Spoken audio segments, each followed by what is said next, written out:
ação do programa. Novamente, eu gostaria de dar início à solenidade de posse da coordenação do Programa de Pós-Graduação em Saúde Coletiva da Universidade Federal de Santa Catarina. Inicialmente, gostaria de saudar as autoridades presentes, especialmente o professor Fabrício de Souza Neves, o professor Rodrigo Moretti, a professora Marta, a professora Rossana. Dizer que é um prazer ter vocês aqui.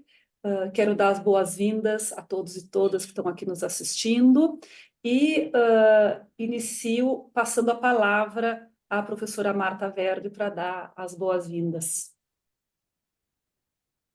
Ana, muito obrigada.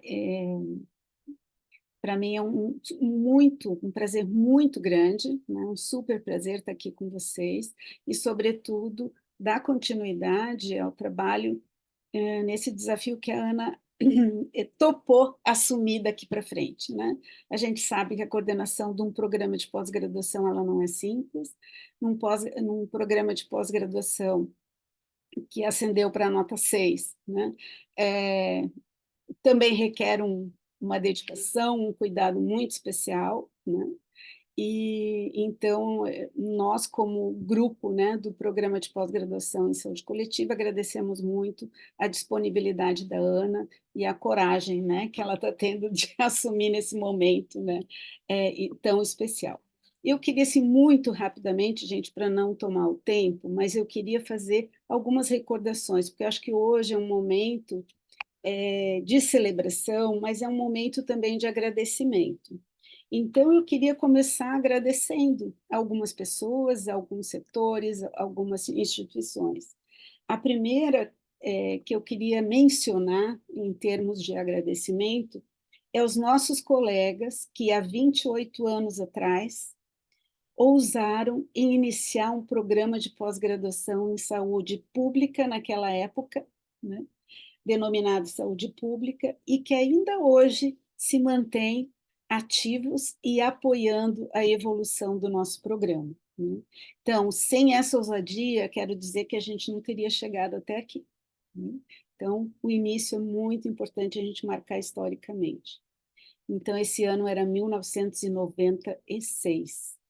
Agradeço também aos colegas que me antecederam na gestão do programa, porque sempre buscaram construir um espaço coletivo de produção de saberes, de práticas em saúde coletiva, numa visão crítica, sempre dedicada ao compromisso social de transformação da realidade brasileira. Esse é uma marca, né, do nosso programa.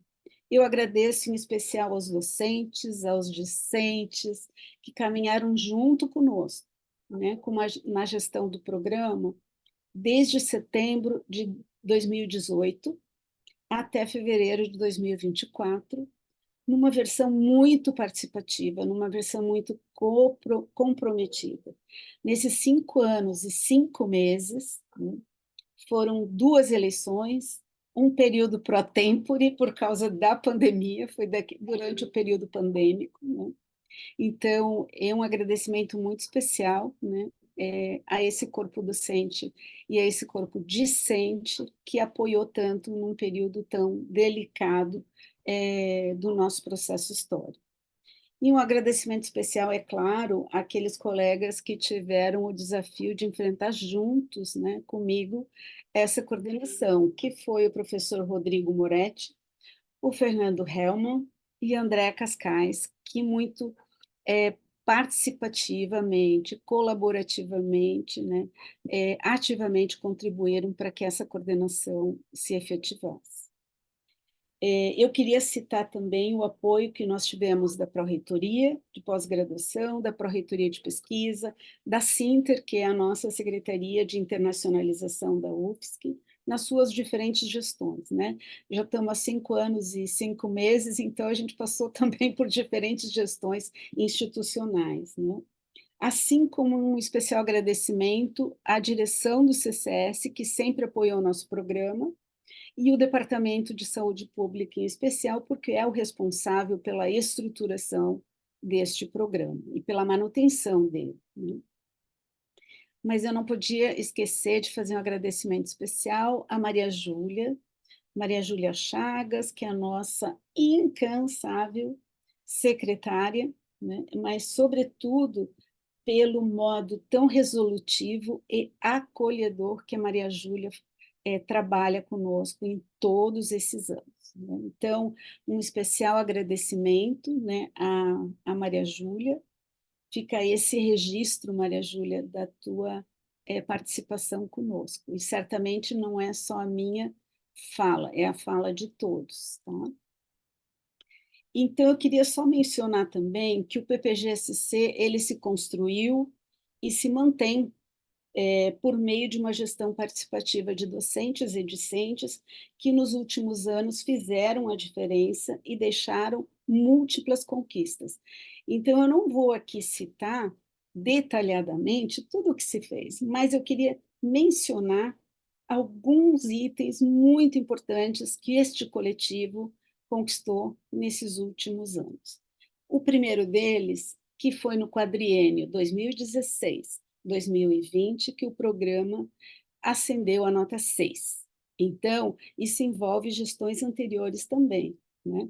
Não é uma gestão de agora que a gente faz a colheita, mas assim, a gente já está fazendo a colheita de uma produção que vem ao longo dos anos, né?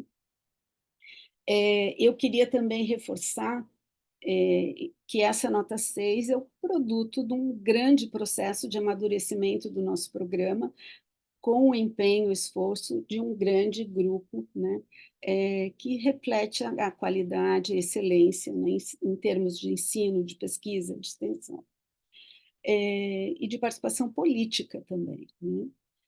Um destaque especial quero fazer às ações afirmativas, porque o nosso programa foi um dos precursores dentro da nossa universidade a implantar o sistema de ações afirmativas, ou a política de ações afirmativas, tanto nos nossos processos de ingresso, como nos nossos processos de permanência no programa. Então, mesmo antes de ter uma normativa institucional para a pós-graduação, o programa de pós-graduação em saúde coletiva já tinha implantado ações afirmativas dos nossos processos. Um outro item fundamental de destacar é o DINTER. Nós temos um DINTER com a Universidade Federal do Amapá, num esforço coletivo de produzir, de executar um doutorado em saúde coletiva na região amazônica, para a futura autonomia daquela universidade poder implantar também em um programa de pós-graduação na nossa área. Então, isso é uma ação de solidariedade acadêmica fundamental, e não é só num sentido, é duplo sentido. Nós aprendemos muito, né, com os professores da Unifap que estão participando do doutorado interinstitucional. Um outro item que eu quero destacar do programa é a sua internacionalização. Então, esse esforço de internacionalização, não só porque a CAPES exige nos seus processos avaliativos, mas é porque o diálogo internacional na saúde coletiva é muito importante, né?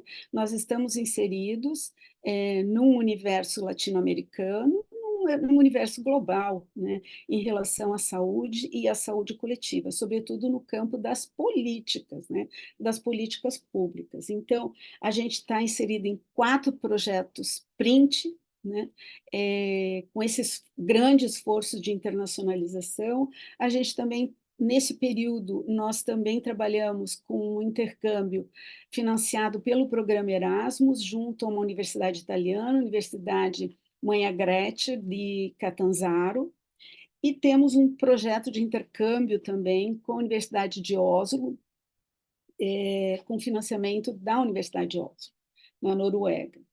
Um esforço tremendo também da gente trazer e manter nossos estudantes estrangeiros, né? Sobretudo vindos, oriundos da Latinoamérica e da África. Então, a gente tem um quantitativo grande, né? E um esforço muito grande do programa em mantê-los, né? Fazer o processo de permanência desses estudantes no programa. E, por último, não poderia deixar de mencionar que a gente teve muitos docentes e estudantes premiados ao longo desse período, né? Mostrando, revelando a excelência do nosso programa.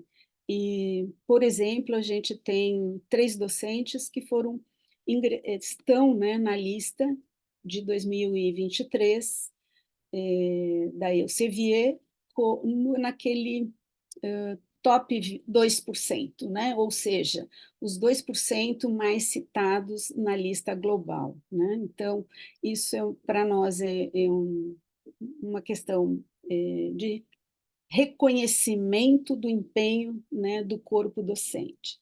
A gente teve 2 professoras já agraciadas com o prêmio Mulheres na Ciência, um prêmio novo na UFSC, e a gente tem, assim, ano após ano, na sequência, né, sido agraciado com essa premiação, além de que, em dezembro de 2023, a gente teve uma estudante nossa do doutorado agraciada com o Prêmio Nacional de Educação, outorgado pelo Ministério da Educação. Para finalizar, eu queria só fazer uma menção muito especial para o programa, que foi a nossa trajetória durante o processo pandêmico da Covid-19.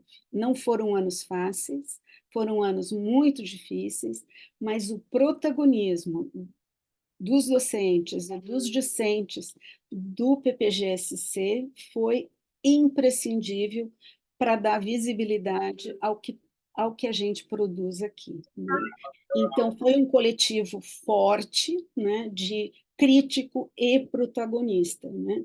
Então, a gente via cotidianamente nossos docentes, nossos discentes na mídia, nos movimentos sociais, no controle social e nas ações, né, de enfrentamento à pandemia da Covid-19, buscando interferir, né, nas políticas públicas, sobretudo enfrentando o negacionismo científico, né, lembrem-se disso, de qual época estamos falando, né, de duras lutas, e, sobretudo, em defesa da vida e da saúde. Faço menção a isso porque a Rosana era uma dos integrantes da coordenação nacional do movimento em defesa da vida, e isso fez uma diferença muito grande nas universidades, nos serviços de saúde, nas políticas públicas. Para finalizar mesmo, né, eu queria convidar todas e todos a celebrar cada momento dessas conquistas, as contribuições, as transformações, mas, sobretudo, assumindo os desafios que se impõem daqui para frente, né? Então, a gente tem esse compromisso de dar seguimento, né? Temos 28 anos de história, mas a gente tem muito mais 28 pela frente, né? Para escrever, e escrever muito bem, como os nossos antecedentes, né, fizeram. Então, quero dizer, Ana, que vamos juntos nessa luta, né?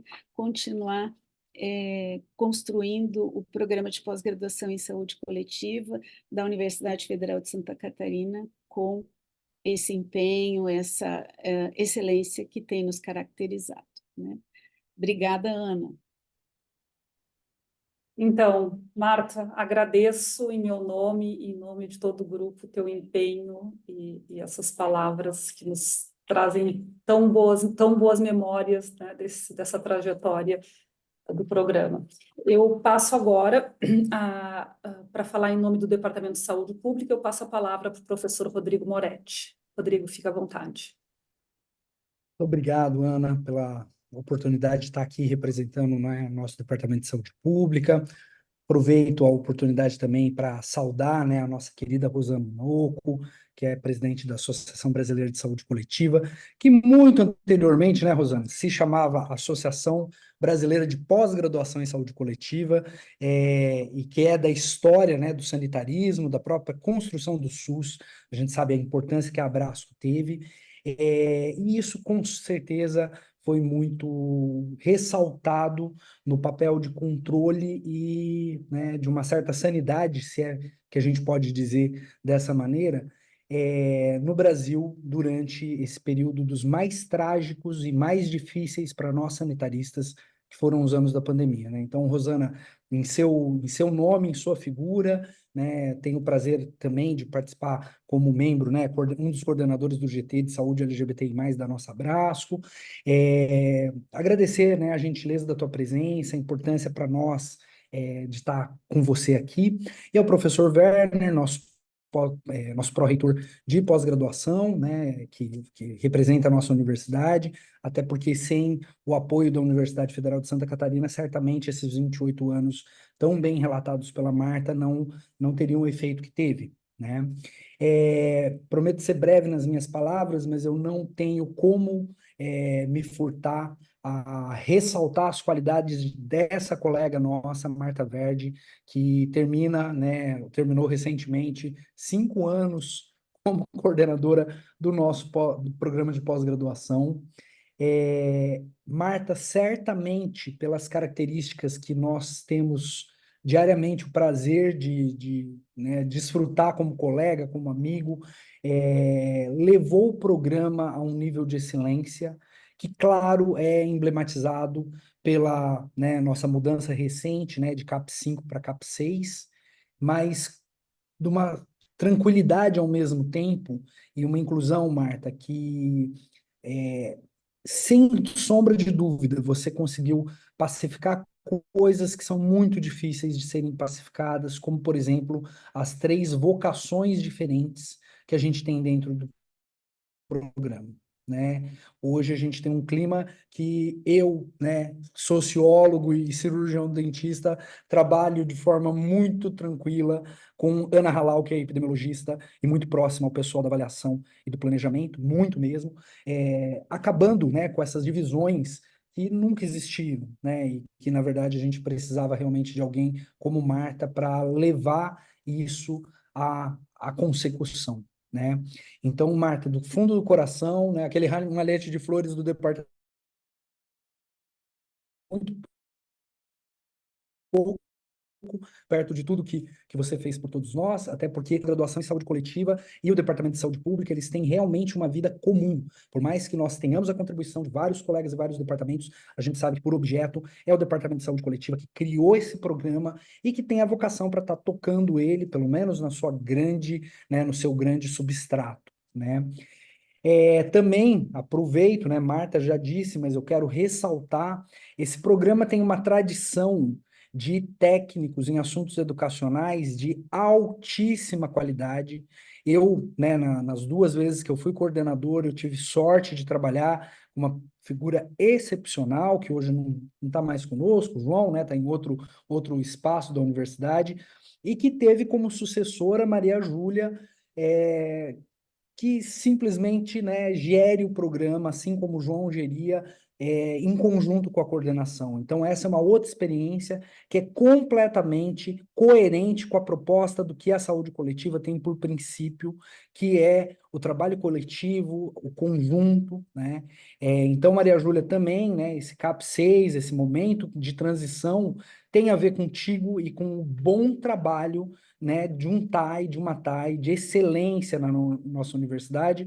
E volto a dizer aquilo que eu falo para ela, né, às vezes nos corredores, né? Maria Júlia deveria fazer mestrado, doutorado em saúde coletiva, porque ela praticamente já convive e já é da temática, né? Entende, às vezes, acho que até mais do que muitos profissionais que às vezes estão conosco, e independente dos títulos acadêmicos, sem Maria Júlia, nós não teríamos. Eu tive a oportunidade de trabalhar diretamente por um tempo razoável também com Maria Júlia, né? A gente sabe que não chegaríamos nesse ponto, né? E também aos nossos estudantes, dos estudantes mais críticos que nós temos no âmbito da saúde, de formações múltiplas, porque nós temos todas as áreas e todas as formações da saúde e outras cursando nossos mestrados, nossas turmas de mestrado, cursando nossa turma de doutorado. Então, realmente, esse momento em troca de coordenação, de mudança de coordenação, é o momento da gente celebrar o que de muito bem foi feito e do potencial, né, das pessoas que nós temos aqui, que, sem sombra de dúvida, é o que constitui esse programa que, me desculpa, Rosana, vou jogar confete na gente, é um programa pujante, é um programa que tem relevância não só aqui no sul do Brasil, mas em nível também nacional e internacional, né? E encerrando, eu fico emocionado, porque realmente me é uma figura muito querida, né? É, agradecer a Ana Halal por ter aceito das tarefas, como eu falei naquela mensagem no departamento, das mais belas, mas as mais instigantes, que é ser coordenadora do nosso programa, cuidando e estando em nome de todas e todos nós, Ana, né? Esse legado que a Marta te deixa é excelente e eu fiquei muito feliz quando você topou estar nessa função, porque a gente sabe que a excelência de Marta vai ser continuada contigo, com outro olhar, com uma outra visão, e que é necessária, né, a alternância, sim, até por Marta, né, para Marta descansar e também para a gente ter novos olhares, né? Nosso programa, assim como outros do Centro de Ciências da Saúde, é um programa de excelência, então a gente também tem essa tarefa acadêmica, mas em momento nenhum o programa se furta, assim também como outros programas do CCS, da atuação frente à comunidade, à relevância junto à gestão. Então, nós temos efetivamente um papel muito amplo, além de manter a produção do CAP6 ou a produção que a CAPES exige, mas da ação efetiva para a melhoria da saúde das comunidades, sejam elas quais forem, né? O Dia Inter é um ponto muito importante para nós, inclusive por fomentar e auxiliar os colegas, né? E aí, nesse sentido, tanto Marta quanto Fernando Hellman, que tocaram, né, o projeto e levaram a cabo, né, essa turma, a renovação. Então, a gente percebe que hoje, inclusive, nós somos poucos, e mesmo que nós sejamos 40 pessoas envolvidas enquanto pesquisadores ali com tudo, né? É um programa que efetivamente tem uma capilaridade, uma relevância muito grande, e não se assuste, Ana, porque ser coordenador é bem solitário em alguma medida, mas você conta com pessoas que não vão deixar essa solidão se efetivar, né? Muitas vezes a gente precisa da solitude, de estar pensando conosco mesmo, de tomando as decisões, é o que eu te dou de recomendação como, né, um, um antigo coordenador, mas todo mundo quer colaborar, está colaborando, né? E conte com o Departamento de Saúde Pública incondicionalmente para tudo aquilo que o programa de pós-graduação em saúde coletiva precisar, tá bom? Mais uma excelente gestão, minhas amigas, né? Porque Marta agora assume como sub da então, de todo modo, a gente tem uma continuidade também nesse sentido, né? E, novamente, Rosana, muito obrigado pela participação, Werner também, muito obrigado pela participação de estar aqui na casa conosco, né? E espero, Rosana, que em breve você possa estar presencialmente, porque é o que eu reclamava com a Ana agora há pouco no WhatsApp. Não é a mesma coisa o online, né? Mas, claro, entendemos, agradecemos, mas eu gostaria de te dar um abraço nesse momento também, tá bom?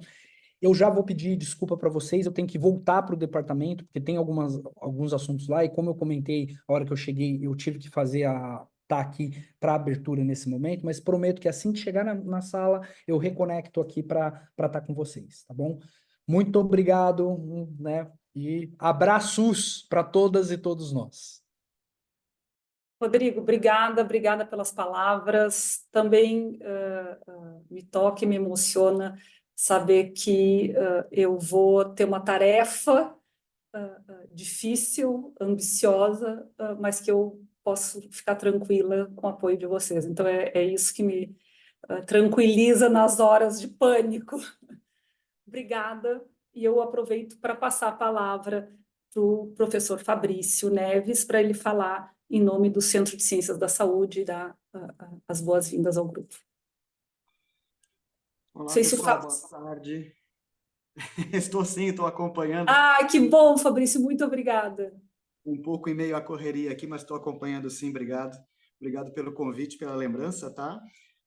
Boa tarde a todos, pessoal, a representação aí da reitoria, a Ana, a todos os presentes, né, a coordenadora que está deixando, a nova coordenadora, etc.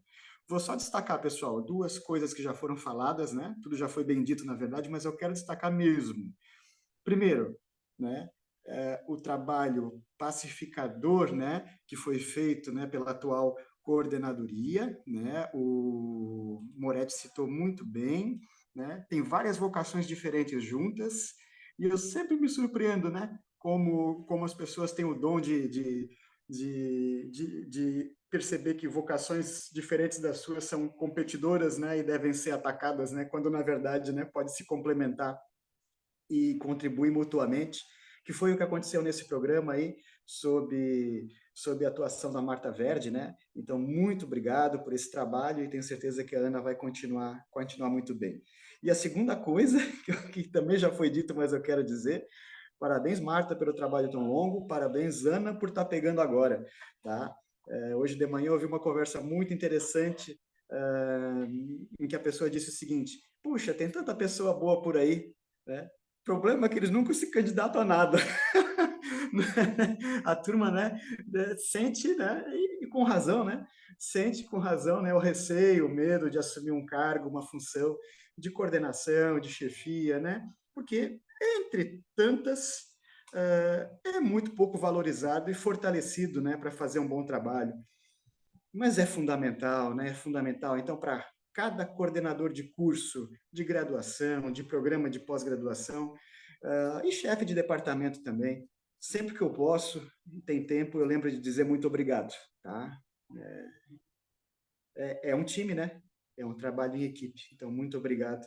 E conte com a gente, então, no que precisar, tá bom? Com certeza, Fabrício. Obrigada pelo apoio ao longo desses anos e continuamos contando com ele.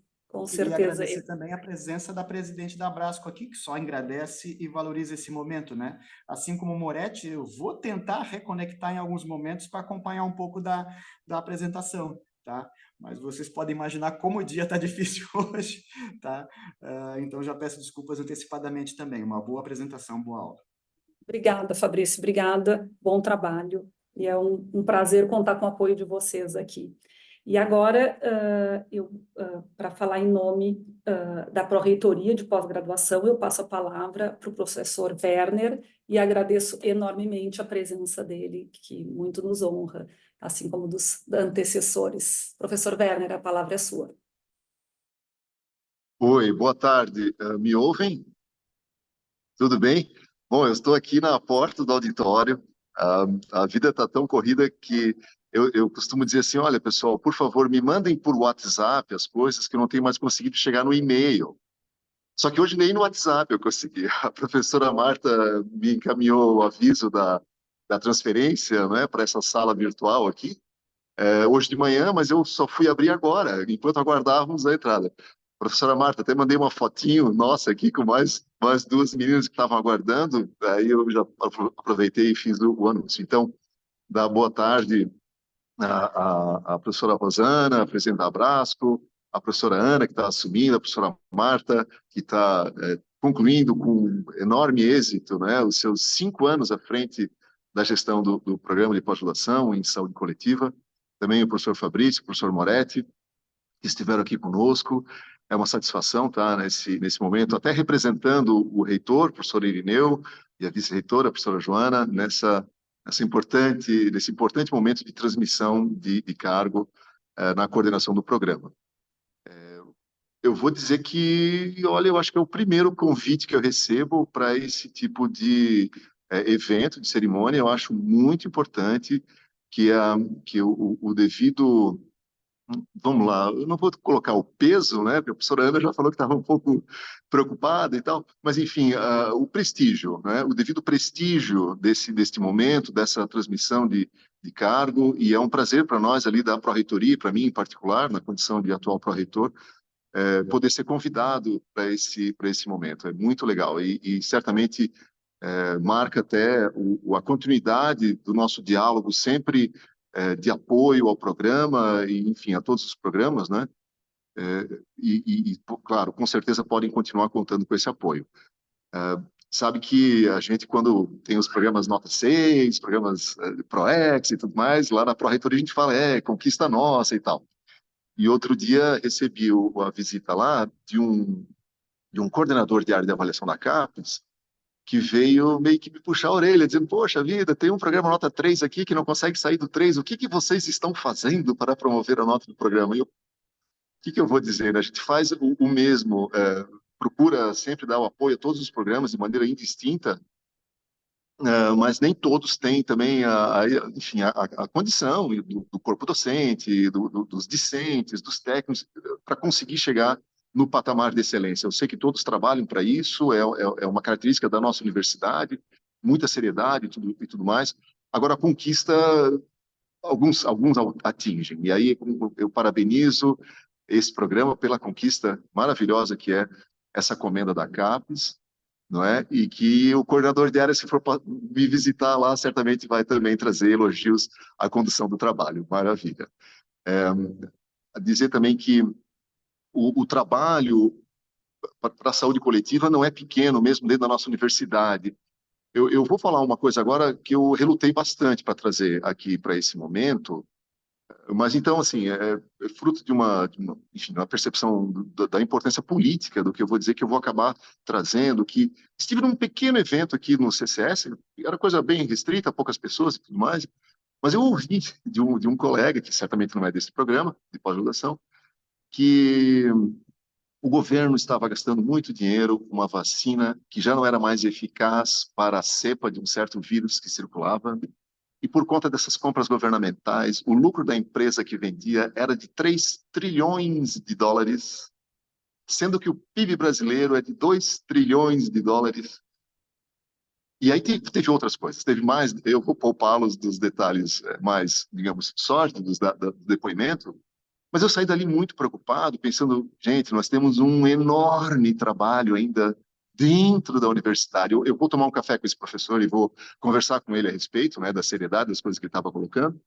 Me dei o trabalho de procurar o lucro da Pfizer e descobri que o faturamento da empresa foi de 58 bilhões de dólares, ou seja, fake news completo trazido para o nosso ambiente. Então, é muito sério. E como eu estive presente, eu estou comprometido de fazer a conversa com esse professor para esclarecê-lo, né, e dizer da importância e que visite o Departamento de Saúde Coletiva, o Programa de Pós-Graduação de Saúde Coletiva, que assista a palestra da professora Rosana e por aí vai, quer dizer, para a gente poder criar um mínimo de um consenso, não é, das questões atinentes à saúde coletiva nesse país. Então, é bastante séria a questão, eu sei, se aqui já é assim, imaginemos a tarefa diante desse programa e de outros profissionais de saúde para o Brasil como um todo, né? E aí eu me reporto um pouquinho à fala do professor Moretti, no sentido de que a excelência do programa já está devidamente caracterizada pelas questões de produção acadêmica e dos destaques dos pesquisadores e tal, mas que ele também aludiu ao fato que a presença, o impacto do programa na sociedade é um fator muito importante do seu sucesso. E a avaliação multidimensional da CAPES, que se inaugurou, vamos colocar aí mais ou menos uma data, ali por 2018, 2019, depois do documento da comissão que tratou do assunto da avaliação multidimensional, está começando a ganhar atração entre nós, né? E, quiçá, essa questão da produção intelectual permaneça como tal, etc., mas as outras dimensões do impacto social, da relevância do programa para a realidade brasileira, até se sobrepõe, até sobrepuje aquilo que é hoje digamos assim, o santo grau, né, dos programas de pós-graduação. E a gente entende que, para o nosso país, as tarefas são urgentes. A própria universidade é chamada diuturnamente a corrigir as mazelas sociais. Vocês sabem disso, né? A gente tem as políticas de ações afirmativas, a professora Marta colocou de saída, que foi muito antes da pós-graduação ter a sua resolução 145, lá de 2020. Este programa já executava políticas de ações afirmativas, porque nós somos chamados exatamente a atuar diretamente nessas questões sociais brasileiras. Temos limitações para fazer isso, gostaríamos de fazer muito mais, e entendemos que essa tarefa também vai ser melhor compreendida e vai ser melhor assumida por todos quando os critérios de avaliação dos programas trouxerem maior relevo, maior peso justamente para essas dimensões das nossas atuações, né? Então, eu sei que é o caso da saúde coletiva, eu sei que qualquer que seja o critério, e é por isso que tem nota 6, não é isso? Qualquer que seja o critério, qualquer que seja o peso, a excelência já está caracterizada no programa. Antes de concluir, só digo que as duas que estavam aqui aguardando também não eram da área da saúde. Uma delas, dialoguei mais longamente, era da sociologia, estava fazendo um trabalho sobre a presença das mulheres em certificações no mercado financeiro. Mas veio assistir a palestra da professora Rosana, estava muito interessado no tema, e aí eu pensei comigo, olha só, eu estou há tempo, né? Nós estamos há tempo lá, eu e o professor Rui, que é da biologia, eu sou da área das engenharias, querendo fazer seminários da ProPG, ou seminários da pós-graduação da universidade, não é? Que de interesse amplo, que a gente use a sala dos conselhos, não sei, e chame eventos, sei lá,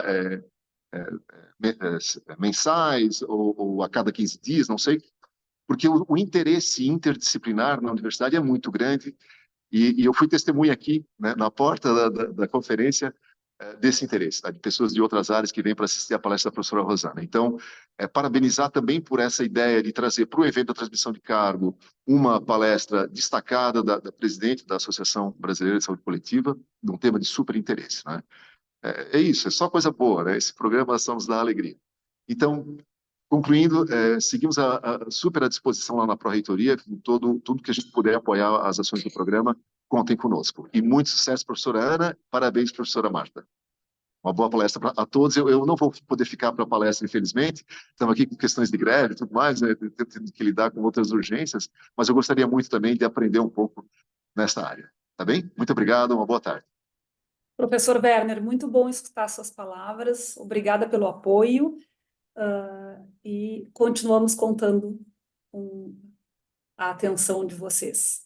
E, Eu inclusive, agora... né, Ana, a gente até agradece publicamente ao professor Werner, que também facilitou os trâmites, por exemplo, para a gente trazer, quando ainda era possível, né, antes da Covid da Rosana, a vinda dela estava sendo apoiada pela Pró-Reitoria. Então, a gente agradece muito, mas teremos, com certeza, outras oportunidades. Obrigada, Werner. Exatamente.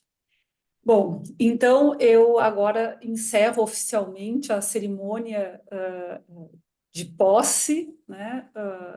Novamente agradecendo a presença de vocês, agradecendo as palavras de apoio e reforçando o sentimento de todos nós aqui de gratidão por esses 5 anos de coordenação da Marta. E, dito isso, eu passo a palavra para a professora Rosana, e eu imagino que a Marta queira dizer algumas palavras para apresentar a nossa ilustre palestrante. Fica à vontade, Marta.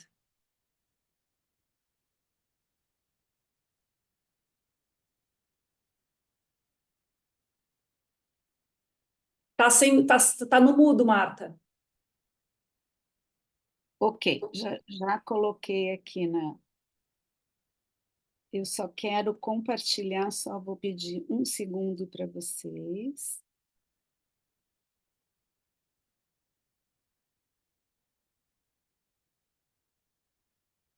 Aqui, enquanto eu falo muito rapidamente da Rossana, vou pedir a gentileza dela, inclusive, complementar, né? E ficar à vontade para se apresentar, mas eu queria dizer que a gente agradece muito, então, a presença da Rossana hoje, né, para fazer a aula inaugural do semestre 2024, e dizendo, então, que ela nos proporcionará, né, a fala sobre as transições democráticas e os desafios da saúde coletiva brasileira, num momento muito especial, né? Se a pandemia foi um desafio enorme, porque éramos contra a hegemonia, hoje, então, o desafio é em dobro, porque a gente tem o dever de estar construindo junto, né? Novas possibilidades para a população brasileira. Então, acho que também é um pouco nessa linha que a Rossana se propõe, né, a trabalhar. Mas, então, a Rossana Onoco Campos é professora da Unicamp, né, médica, psicanalista. Rossana já esteve em diferentes funções na gestão, né, da Unicamp e mesmo em outros espaços institucionais.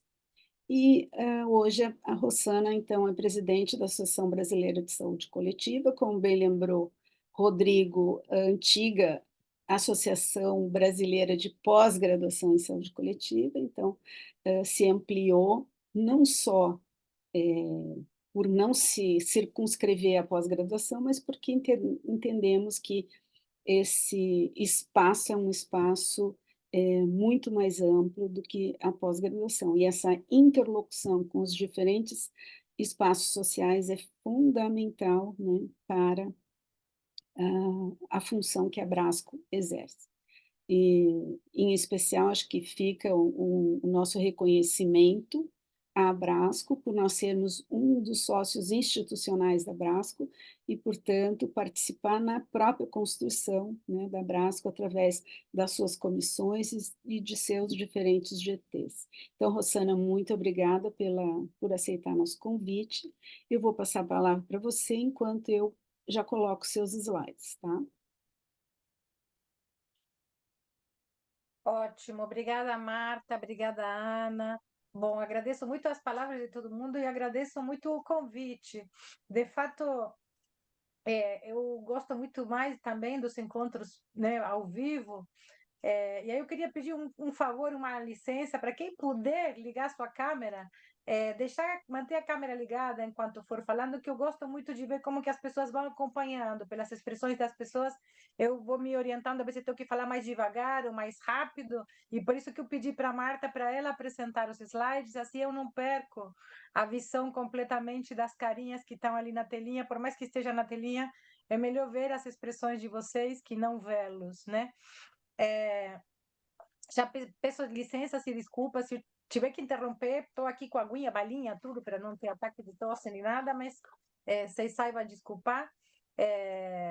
A gente foi segunda-feira a um seminário que a Brasco organizou junto com a ENSP.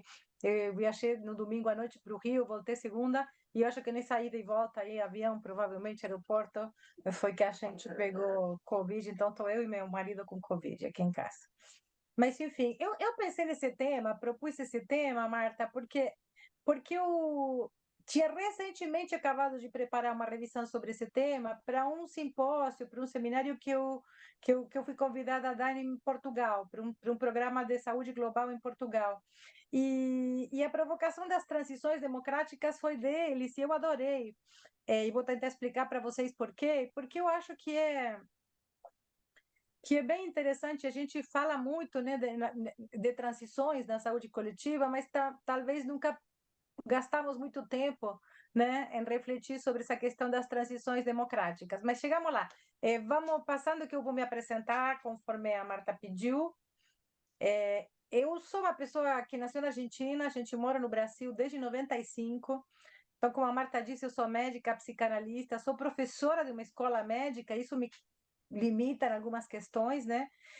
Tenho trabalhado na minha área de pesquisa com avaliação de serviços e redes de saúde, com pesquisa de implementação, com saúde mental, com articulações muito entre a teoria crítica, os estudos culturais e políticas públicas, e com essa interface, né, da subjetividade e saúde. E como eu sou professora de uma escola médica, eu tenho muito trabalho prático, né? Eu levo aluno permanentemente a serviço, faço, enfim, acompanho estágio. Então, as práticas que moldam minhas reflexões têm acontecido na atenção primária à saúde, nos serviços comunitários de saúde mental, no processo de formação, né, de médicos e de especialistas em saúde mental, porque eu coordeno uma residência multiprofissional que articula psicólogos, terapeutas ocupacionais e enfermeiros, né? E também tenho realizado supervisões clínico-institucionais, né, em serviços públicos. Pode passar, Marta. Eu sou mestre e doutora em saúde coletiva aqui pela Unicamp. Atualmente estou na chefia do meu departamento, estou presidente da Brasco e eu estou na vice-presidência da ASPA, que é a Aliança das Associações de Saúde Pública das Américas. Então, na ASPA, a gente junta desde a Associação de Saúde Pública do Canadá, né, até a do Chile, e esse é um trabalho de articulação que tem nos interessado muito também. Como eu disse, então, por esse meu trabalho, eu frequento semanalmente os serviços de atenção primária, também serviços comunitários de saúde mental, e atualmente também eu coordeno um serviço que a gente ajudou a criar a partir de uma pesquisa de implementação, que é um serviço para pessoas com problemas com violência, que oferece apoio intersetorial a trabalhadores da saúde e da assistência. Estou detalhando tudo isso porque a partir desse lugar, vamos dizer assim, dessa experiência, desses contatos, né, com trabalhadores e com alunos em formação, é que eu chamo isso do meu observatório particular e a partir do qual eu consigo fazer algumas reflexões e ir correndo e buscando algumas referências teóricas para que nos ajudem, né? Pode passar. A gente tem, então, eu estava dizendo assim, é muito menos comum ouvir falar de transição democrática, mas a gente está muito habituado na saúde à palavra transição, né?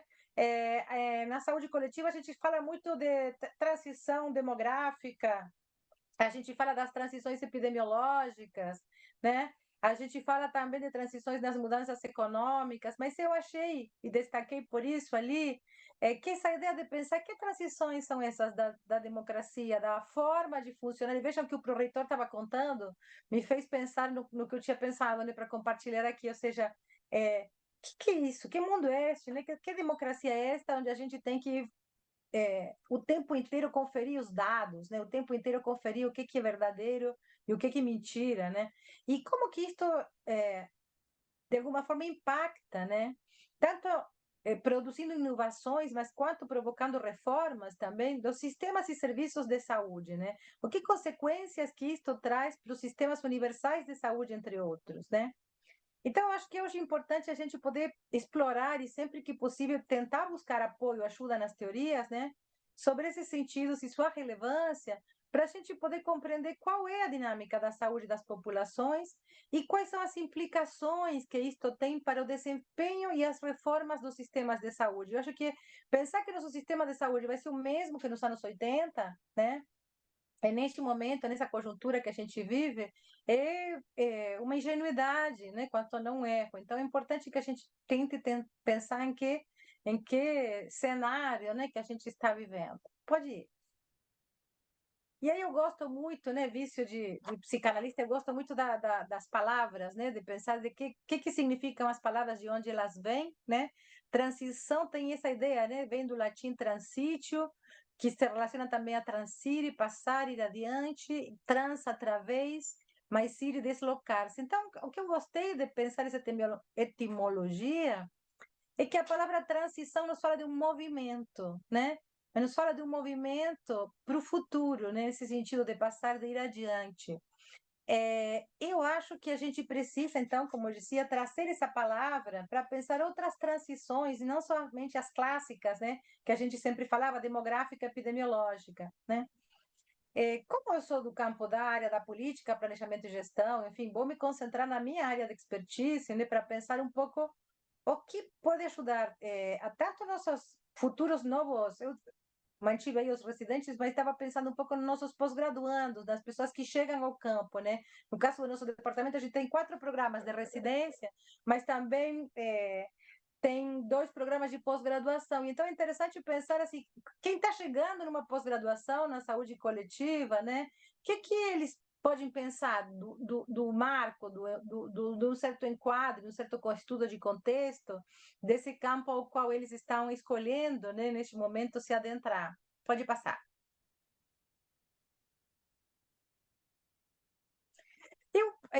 Então, acho que é importante a gente pensar de onde a gente veio, né? Qual é uma marca fundacional do Brasil? Outro dia eu contava que, como eu me apresentei explicando que eu sou estrangeira, gente, durante muitos anos eu não me autorizei a fazer essa crítica e essa reflexão, apesar de que sempre me chamou a atenção algumas questões, algumas características, vou chamar assim, da sociedade brasileira, né? Mas nos últimos anos acho que isso se tornou mais falado, né, no contexto, na conjuntura, na análise política, até jornalística, e eu acho que que hoje posso me sentir um pouco mais confortável porque eu tinha pudor de falar isso, porque achei que as pessoas iam olhar assim, lá vem aquela Argentina, nossa inimiga do futebol, não sei o quê, fazer crítica pra gente, né? Mas não, meu intuito não é isso. Eu falo que filho adotivo às vezes é mais afetivo que filho natural. Eu amo o Brasil, gente. Eu sou uma pessoa que chora quando toca, não choro com o hino argentino e choro com o hino brasileiro. Então vocês têm uma ideia de que eu sou uma filha adotiva mesmo. Mas eu acho que a gente tem que poder olhar criticamente para poder transformar aquilo que não nos agrada, aquilo que é insuportável, né? Então, acho que o Brasil, como toda a América Latina, tem uma marca fundacional que é a do colonialismo, né? E que é importante que a gente reflita que essa violência colonizadora produziu um epistemicídio, né? Inclusive apagou línguas originárias. Nós temos línguas indígenas extintas, né? A linguagem foi extinta, né?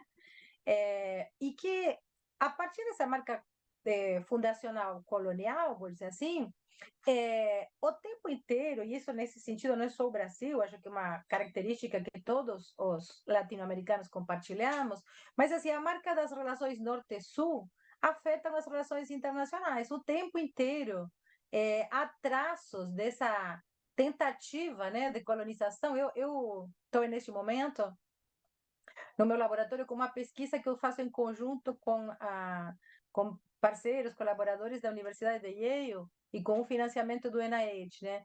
E o tempo inteiro, não é dos meus parceiros de pesquisa, dos meus pesquisadores, mas, por exemplo, a estrutura administrativa de Yale trata a estrutura administrativa da Unicamp como se a Unicamp lhe devesse subserviência. O tempo inteiro, nos gestos assim do funcionário, do administrador, na transferência do banco. Quando a gente tem um projeto conjunto que a gente escreveu junto, apresentou junto, ganhamos esse financiamento juntos, né? Então, assim, eu não tenho uma situação de subserviência nesse projeto. Eu sou pesquisadora principal, junto com uma pesquisadora principal de lá.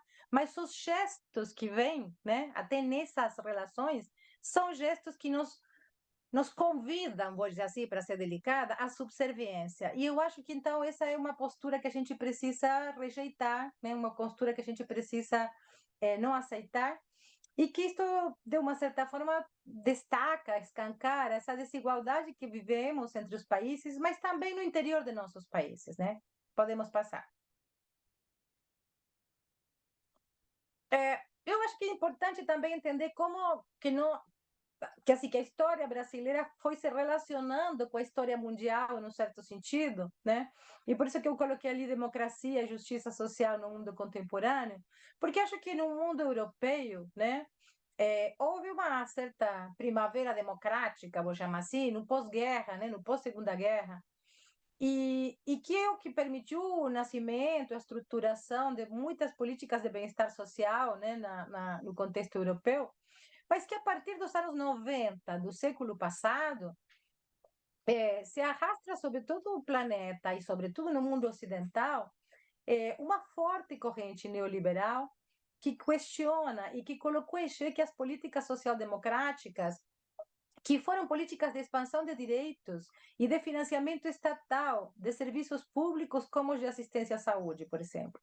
E é importante porque nem o pioneiro sistema inglês, que a gente cita tanto quando fala de nosso SUS, né, foi endêmica a ser investida. Nos países como o nosso, né, do hemisfério sul, essa corrente neoliberal teve efeitos deletérios porque estimulou o desfinanciamento em políticas públicas que se encontravam em um estado incipiente. Então, não é o mesmo eu ser o NIH, desculpe, o NHS, e que tinha, não sei o quê, 40, 50 anos de vida, quando vem a pressão pelos cortes neoliberais, que estar aqui no Brasil, onde a Constituinte tinha acontecido em 88 e nos anos 90 já vieram as políticas de ajuste fiscal, percebem? Temos um tempo muito curto, não conseguimos, o SUS nasceu nesse contexto, né, de cortes de gastos neoliberal. Pode passar.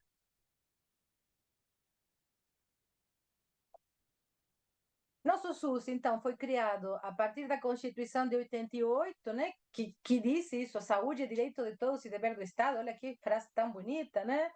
E teve, porém, sua primeira regulamentação em 90. Apenas tinha acabado de se estabilizar a inflação e logo antes da instauração de um governo de cunho social-democrático, mas que nasceu muito influenciado pelas regras fiscalistas. Então, isso é importantíssimo entender como marca, porque em mais de 30 anos, né, e sob sucessivos governos democráticos, o SUS está sempre aquém das demandas sociais às quais deve responder.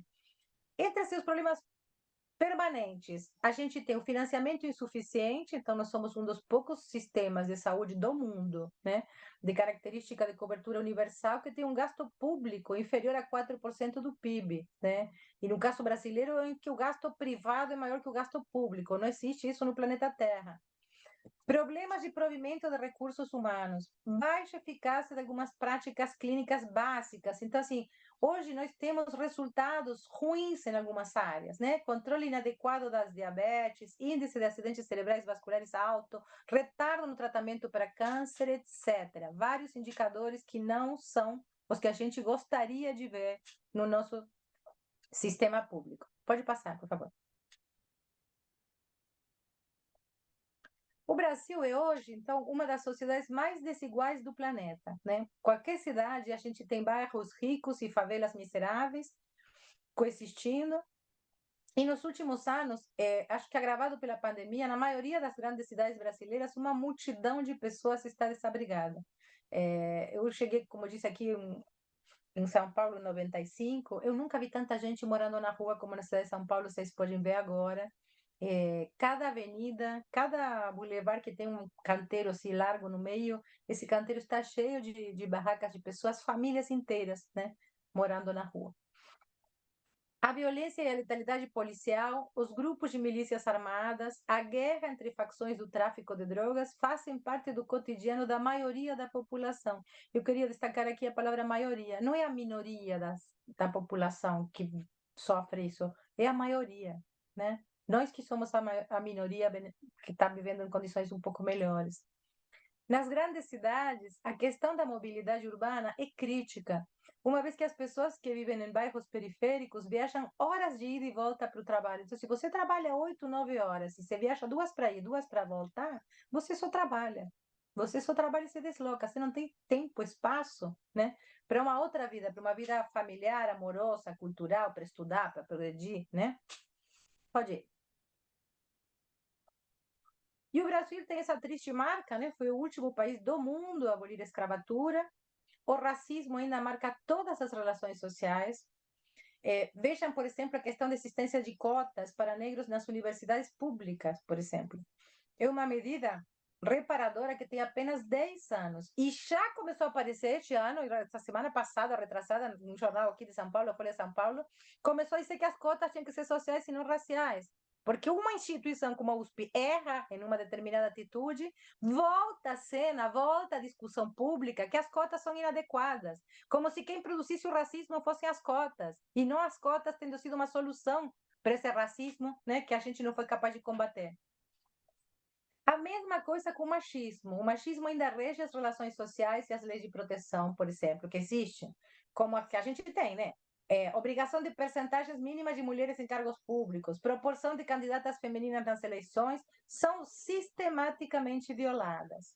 As taxas de feminicídio brasileiras estão entre as maiores do mundo, né? Assim como os casos de assassinatos de pessoas LGBTQIA+.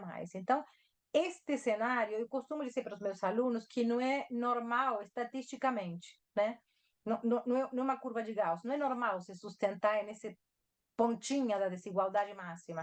Há muita coisa ativamente sendo feita para que a gente se sustente nesse extremo da desigualdade. Podemos avançar? Então, a estruturação do Estado brasileiro é algo que a gente precisa interrogar. O Estado brasileiro, apesar de que é regido por uma Constituição que a gente apelida de cidadã, porque de fato ela ampliou os direitos, né, na década de 80 do século passado, ele ainda se comporta de forma patriarcal, autoritária e notarial. O acesso aos direitos promulgados na Constituição encontra na prática inúmeras barreiras de acesso, ou a exigência de critérios, certidões e provas que dificultam o usufruto desses direitos. Veja, agora aqui na nossa universidade estamos obrigados a fazer uma prova de vida. Tem algo mais humilhante que mostrar para o teu empregador que você está vivo? né? Ele não sabe. Eu não faço um relatório trianual, quinquenal, mostrando tudo que eu produzi, pesquisei, arrecadei de dinheiro para a universidade, publiquei. Eu ainda tenho que ir lá me submeter a um aplicativo que não funciona para mostrar que eu estou viva. Me expliquem qual é a racionalidade atrás disso, né? Então, exemplos. Nós temos é obrigatória a pré-escola a partir dos 5 anos. Na maioria das cidades, não há vaga suficiente para todas as crianças. A lei diz que o acesso ao tratamento de câncer não pode demorar mais de 60 dias depois do diagnóstico. Esse critério também não é cumprido. Pessoas com transtornos mentais graves têm livre acesso ao transporte, mas devem apresentar periodicamente um atestado de insanidade para ter acesso ao direito. Então, um acesso a direito o tempo inteiro regulado, o tempo inteiro cartorialmente regulado. Pode avançar. Ops. Eu gosto muito dessa foto, porque acho que é uma foto que tem ao mesmo tempo que uma denúncia, um traço de esperança. Vocês veem, essa é uma criança que está num lixão, né? Num lugar que recicla papel, mas ele está lendo um gibi, gente. Essa criança está lendo, né? Eu acho que essa é um fiapo de esperança nas nossas atividades. Pode avançar. Podemos sim. Então, e aí eu queria pensar um pouquinho de que democracia é essa, né, que a gente tem no Brasil, né? E outro dia eu não tinha me atentado para essa coincidência cronológica, um colega me chamou a atenção sobre isso, mas as memórias póstumas de Brás Cubas, que muita gente deve ter lido, né, do Machado de Assis, foram escritas mais ou menos no mesmo ano em que começam a se escrever os primeiros textos da psicanálise, que o Freud começa a escrever, né? E o Machado, nesse romance, não sei se todo mundo lembra, mas é um romance da maturidade do Machado, e ele apresenta um membro da elite agroexportadora, né, contando em primeira pessoa suas memórias de forma póstuma, de um jeito meio debochado, assim, né, irônico. O discurso de Brás oscila entre afirmações supostamente modernas, liberais, né, imagina isso, do final do século XIX, né, e o relato das piores atrocidades e crueldades perpetradas por ele e seus amigos a variados membros das classes populares. O Roberto Schwartz, um grande crítico literário brasileiro, afirma assim, eu pus várias citações dele aqui, porque eu acho que são tão atuais essas definições do Schwartz, que o Schwartz vai buscar definições da sociedade e da sociabilidade brasileira lá na obra crítica, escrita, literária, né, do Machado. Ele diz assim: salvo engano, o quadro pressupõe o seguinte arranjo de 3 elementos: o sujeito brasileiro, a realidade do país, a civilização das nações adiantadas, sendo que a última, ou seja, a civilização das nações adiantadas, ajuda o primeiro, o sujeito brasileiro, a esquecer a segunda, a realidade do país. Me diga se isto não é atual. Se a gente não pode aplicar essa mesma frase há muitas receitas, né, que os banqueiros internacionais nos fazem, a gritaria quando para de pagar todos os lucros para a Petrobras, se isso não tem a ver com tudo que a gente vive, né, ao dia a dia da política brasileira. Pode avançar. E aí o Schwartz chama a atenção de uma forma que eu achei muito interessante, a instituição do favor como uma estratégia que regula as relações sociais no Brasil escravagista. E é interessante porque ele chama a atenção a que isso acontece precisamente porque numa sociedade que se manteve escravagista há tanto tempo, né, até o momento em que se situa essa obra do Machado, havia muito poucas pessoas que não eram ou donas de escravo ou escravizadas. Essas pessoas que estavam no meio, né, que não eram escravas, mas que dependiam dos ricos, né, ele diz assim, aspas, no contexto brasileiro, o favor assegurava as duas partes, em especial a mais fraca, que nenhuma escrava. Mesmo o mais miserável dos favorecidos via reconhecida nele, no favor, a sua livre pessoa, o que transformava prestação e contraprestação, por modestas que fossem, em uma cerimônia de superioridade social valiosa em si mesmo. Me diga se eu sabe quem eu sou, não vem dali. Se o senhor sabe com quem está falando, né? Eu não sou um escravo. Ó.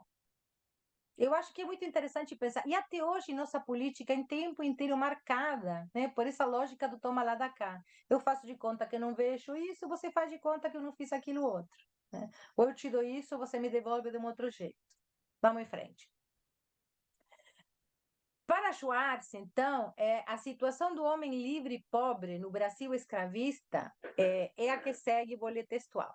Não sendo proprietários nem escravos, esses pobres brasileiros, o seu acesso aos bens da civilização, dada a dimensão marginal do trabalho livre, porque nesse momento a sociedade era marginal, se efetiva somente através da benevolência eventual e discricionária de indivíduos da classe abonada. Isso é o favor. Benevolência eventual e discricionária.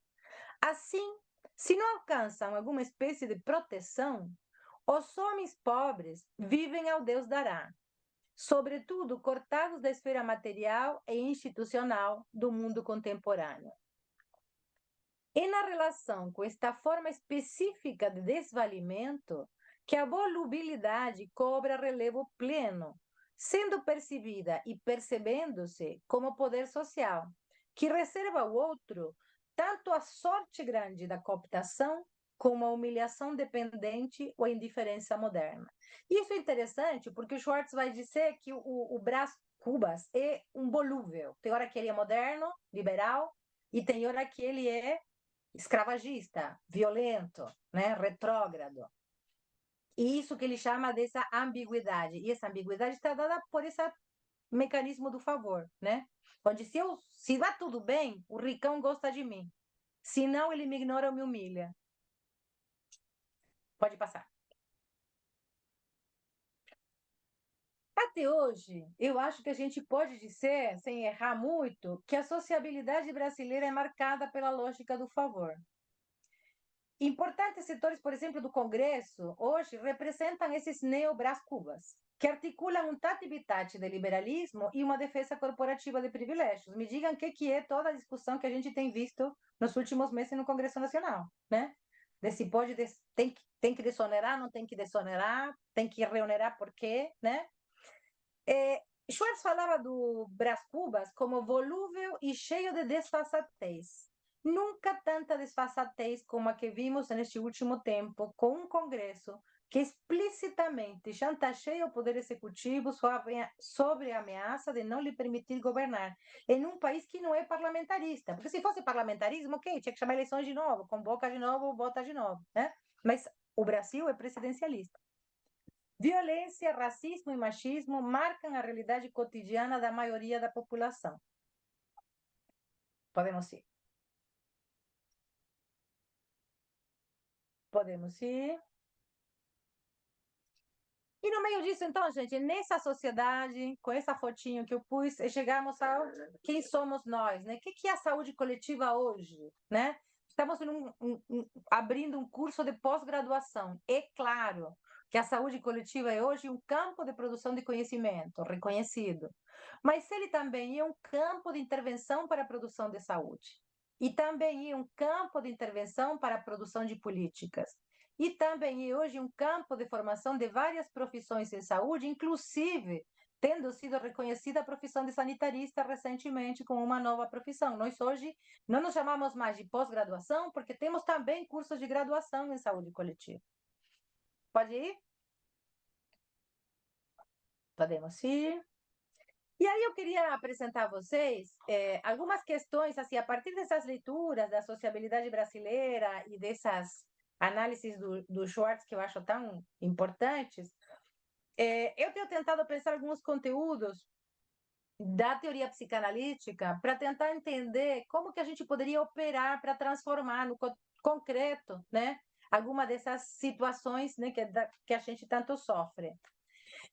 Eu gosto muito do Winnicott. Winnicott era um pediatra e psicanalista inglês, né? Aqui eu estudo bastante. E o Winnicott, nos anos 40, 50 do século passado, ele criou uma teoria sobre o desenvolvimento humano e o valor dos objetos, ele chamava assim, os objetos intermediários. Esses objetos todos nós conhecemos, são aquele ursinho, aquela manta fofa que os bebês levam de um lado para outro, né? E que não pode ser perdida nem lavada, né? Então, acho que todo mundo viu, teve um filho, uma criança, um primo, um parente, que tem ali ou um ursinho de estimação, uma almofadinha ou a mantinha, né? O Winnicott chamou esses objetos de intermediários porque ele dizia que esses objetos não estão nem fora nem dentro do indivíduo, eles estão no meio. Eles ajudam a criança, naquele momento, a fazer essa transição entre seu próprio mundo interno, que ele precisa para se acalmar, para se sentir um si mesmo, e o mundo externo e a realidade, né? Mas, disse o Winnicott, não é qualquer objeto que vai funcionar assim. Como que se consegue que um objeto funcione dessa maneira? E ele falava, bom, para que funcione dessa maneira, esse objeto tem que ser encontrado pelo bebê em um local e um horário adequados, né? Ele disse que esses objetos deviam ser como as mães, que ele tem uma expressão em inglês que eu adoro, que era escondida à vista de todos. Então ele fala assim, um bebê que está bem não precisa da mãe, não lembra onde está a mãe até que não precisa dela. Por isso que ele falava que a mãe estava escondida à plena vista. Às vezes o bebê está brincando no chão e a mãe está sentada no outro, nem percebe. Mas na hora que ele chora, a mãe aparece, né? Então, o objeto intermediário é isso, tem que estar na hora e no lugar certo para cumprir sua função. Pode passar. E o Winnicott falava que na idade adulta, as artes, a ciência e a religião ocupavam esse lugar de objeto intermediário. Tem uma pesquisadora americana que se chama Bonnie Honig, que ela propôs, em um artigo dela de 2013, pensar as coisas públicas como objetos intermediários necessários à recriação democrática. Ela falava que uma sociedade deveria oferecer coisas públicas como as mães oferecem ursinhos de pelúcia. Em contextos democráticos, essas coisas públicas seriam condições necessárias, né? Mas também insuficientes sozinhas para a saúde da democracia. Em que tipo de ambiente vivenciamos as coisas públicas? Que tipo de ambiente de apoio eles ajudam a constituir? E que tipo de palavras adotamos para falar sobre essas coisas públicas? Deveriam ser questões norteadoras, segundo essa autora. Não seria, portanto, uma questão sobre as coisas, mas sim sobre como pensamos sobre essas coisas. Pensem cada vez que eu digo coisas, por exemplo, no serviço de saúde, ou no serviço de assistência social, ou em uma escola pública, né? Pode passar. E o Winnicott falava, em um texto de 1960, né, que ele estava tentando reflexionar sobre o que a gente chama na psicanálise a contratransferência, que é o afeto, vamos dizer assim, que o paciente provoca no terapeuta. E ele falava que o analista que está em trabalho está numa atitude que ele chamava de atitude profissional. Então, ele falava que essa atitude profissional é a que permitia ao analista, né, um trabalho que não permitia a confusão, a mistura do que é meu e o que é do meu paciente, né? O pessoal que trabalha com ensino, formação de saúde, fala muito também de profissionalismo, é uma categoria que as pessoas que trabalham com educação médica, com educação na saúde, também falam.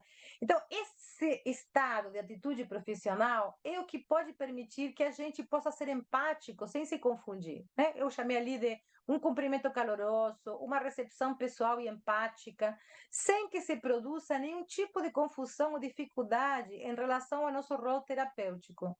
A sofrida população brasileira não precisa de profissionais de saúde mudos e indiferentes.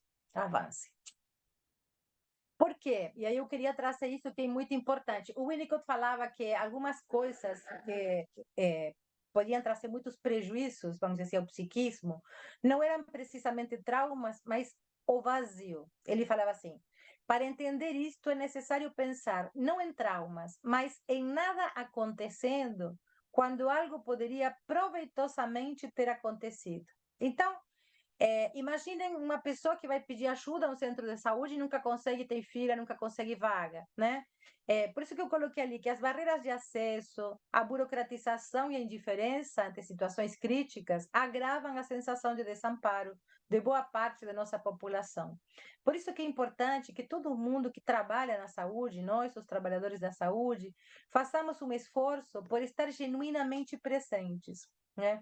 E acho que isso é muito importante. A maioria das pessoas que vem buscar demandar coisas nos nossos serviços públicos, já tiveram, né, pela grande desigualdade, pela experiência do passado, que tem muitas, né, na maioria das famílias brasileiras, de carência, de escassez, de violência, já tiveram essa experiência do vazio. Então, quando a gente fecha a porta no nariz das pessoas, a gente é como se estivesse reabrindo essa ferida, né? Que alguma frustração anterior já produziu. Por isso que se mostrar empático, por isso que se mostrar presente é muito importante e já é terapêutico em si mesmo, não é piegas, né? Que às vezes as pessoas falam para mim assim, mas como se fosse uma coisa de ser bonzinho. Quem é bonzinho é assim, quem não é bonzinho. Não se trata de ser bonzinho, se trata de entender que isso tem uma consequência da produção de subjetividade, né? Então, às vezes, eu não vou conseguir resolver o problema, suponhamos, porque não tenho essa vaga para um procedimento ou para um exame. Mas se é muito diferente que eu olhe no olho da pessoa, que eu diga para essa mãe, por exemplo, eu entendo a sua preocupação está certa, eu não consigo resolver isso hoje, mas vamos dar um jeito de conseguir resolver isso amanhã ou depois de amanhã. Isto é uma coisa, isto é a pessoa se sentir reconhecida na sua reivindicação. Outra coisa é dizer, não tem vaga, tchau, adeus, vai, volta amanhã com frieza, né? Com indiferença. Pode passar. Tem outra psicanalista argentina que eu gosto muito, falecida, Silvia Bleichmann, que ela falava do trabalho, né? Ela falava assim, trabalhar significa fazer uma labor fecunda. Significa que nosso trabalho não seja simplesmente uma rotina. Significa que não vamos simplesmente a cumprir um horário, senão que cremos na possibilidade de melhorar o que há ou de produzir algo novo. E me parece que para poder ganharmos esse sentimento, temos que ter também a confiança de que vamos a produzir certas transformações. Mesmo nós, gente, da academia, fomos levados a acreditar que isto é impossível, que não vale a pena tentar transformações e mudanças porque nós não vamos conseguir, né?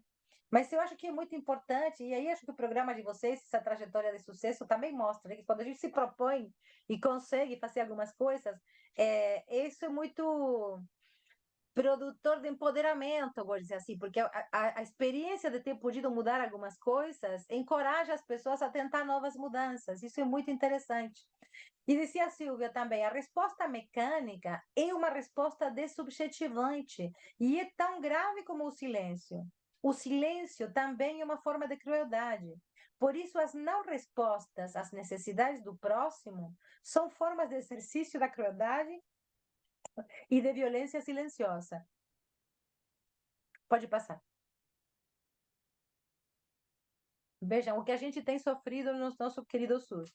Alta rotatividade de profissionais nos serviços de saúde, que também contribui para a descontinuidade da assistência, impedindo que vínculos mais duradouros possam contribuir para reparar alguma dessas funções que eu estou apontando como falidas, como com problemas, né? O Estado brasileiro age como um pai omisso, né? Não conseguindo apesar do desenvolvimento do sistema de saúde, criar, por exemplo, planos de cargos e salários que permitam o desenvolvimento de uma carreira, na qual as pessoas se sintam úteis e saibam as regras pelas quais serão julgadas em seu desempenho. Por exemplo, eu estou numa carreira docente, eu tenho regras na minha carreira, eu sei o que eu tenho que fazer se eu quero me tornar professora titular. Né? Tá dado para mim esse percurso. Para os trabalhadores do SUS não tá, não sabem. Se alguém que quiser trabalhar toda a sua vida no SUS, não sabe como ele pode melhorar, não sabe como ele pode crescer, né? Pode passar. Então, nossas políticas públicas estão desenhadas de uma forma que dificultam a continuidade, né? Por um lado, a instabilidade dos trabalhadores, né? Então, se as OS, as ONGs, que estão terceirizando o SUS inteiro, vão produzindo uma rotatividade de pessoal que não permite esse cuidado longitudinal, né? Mas também porque é tão duro trabalhar em algumas comunidades que alguns trabalhadores saem porque não aguentam, né? Que é uma estratégia defensiva, falava um outro psicanalista que o Caes. E também a gente sofre de muita fragmentação institucional. Então, por exemplo, vai cuidar de algum jovem, né? Provavelmente ele vai ter envolvido escola, CAPES, Fundação Casa, ONGs, e o pior de tudo, elas não se conversam entre elas. Então, às vezes, a mesma família é cuidada no território por 4, 5, 6 equipamentos diferentes que não conversam entre eles sobre essa família, né? E isso é ineficaz, isso produz esses resultados ruins na ponta, né? Em termos do desfecho da nossa política pública. Outra característica muito forte que se mantém nos serviços é o que eu chamei ali de machismo enrustido. Então, Os serviços têm muita dificuldade de tratar as mulheres que são mais, inclusive os serviços de saúde, onde a maioria das trabalhadoras somos mulheres, cometem isso, né? Se lida com um conceito de mãe, que a mãe tem que ser ou divina e poder tudo, né? Ou se não pode tudo, ela é culpabilizada de ser culpada do que se passa. Sendo que as mães somos, antes de nada, mulheres, né? Eu sempre brinco porque faço, como eu disse, há várias discussões de casos, enfim, nos serviços, e é muito comum que alguém apresente um caso de uma mulher, por exemplo, e diga assim, sei lá, Joana. Joana tem 5 filhos com 4 pais diferentes. Eu já pego a bolsa e vou embora. Falo, assim não vou discutir. Porque eu falo, nunca escutei que alguém me apresente o caso de Pedro, dizendo, nunca começa o caso do homem dessa forma. Prestem atenção se vocês têm oportunidade de escutar isso nos serviços. Nunca começa o caso de um homem, do Pedro, nunca diz assim, Pedro casou com 5 mulheres, teve 7 filhos e não sustenta nenhum. Nunca, nunca começa assim um caso clínico masculino.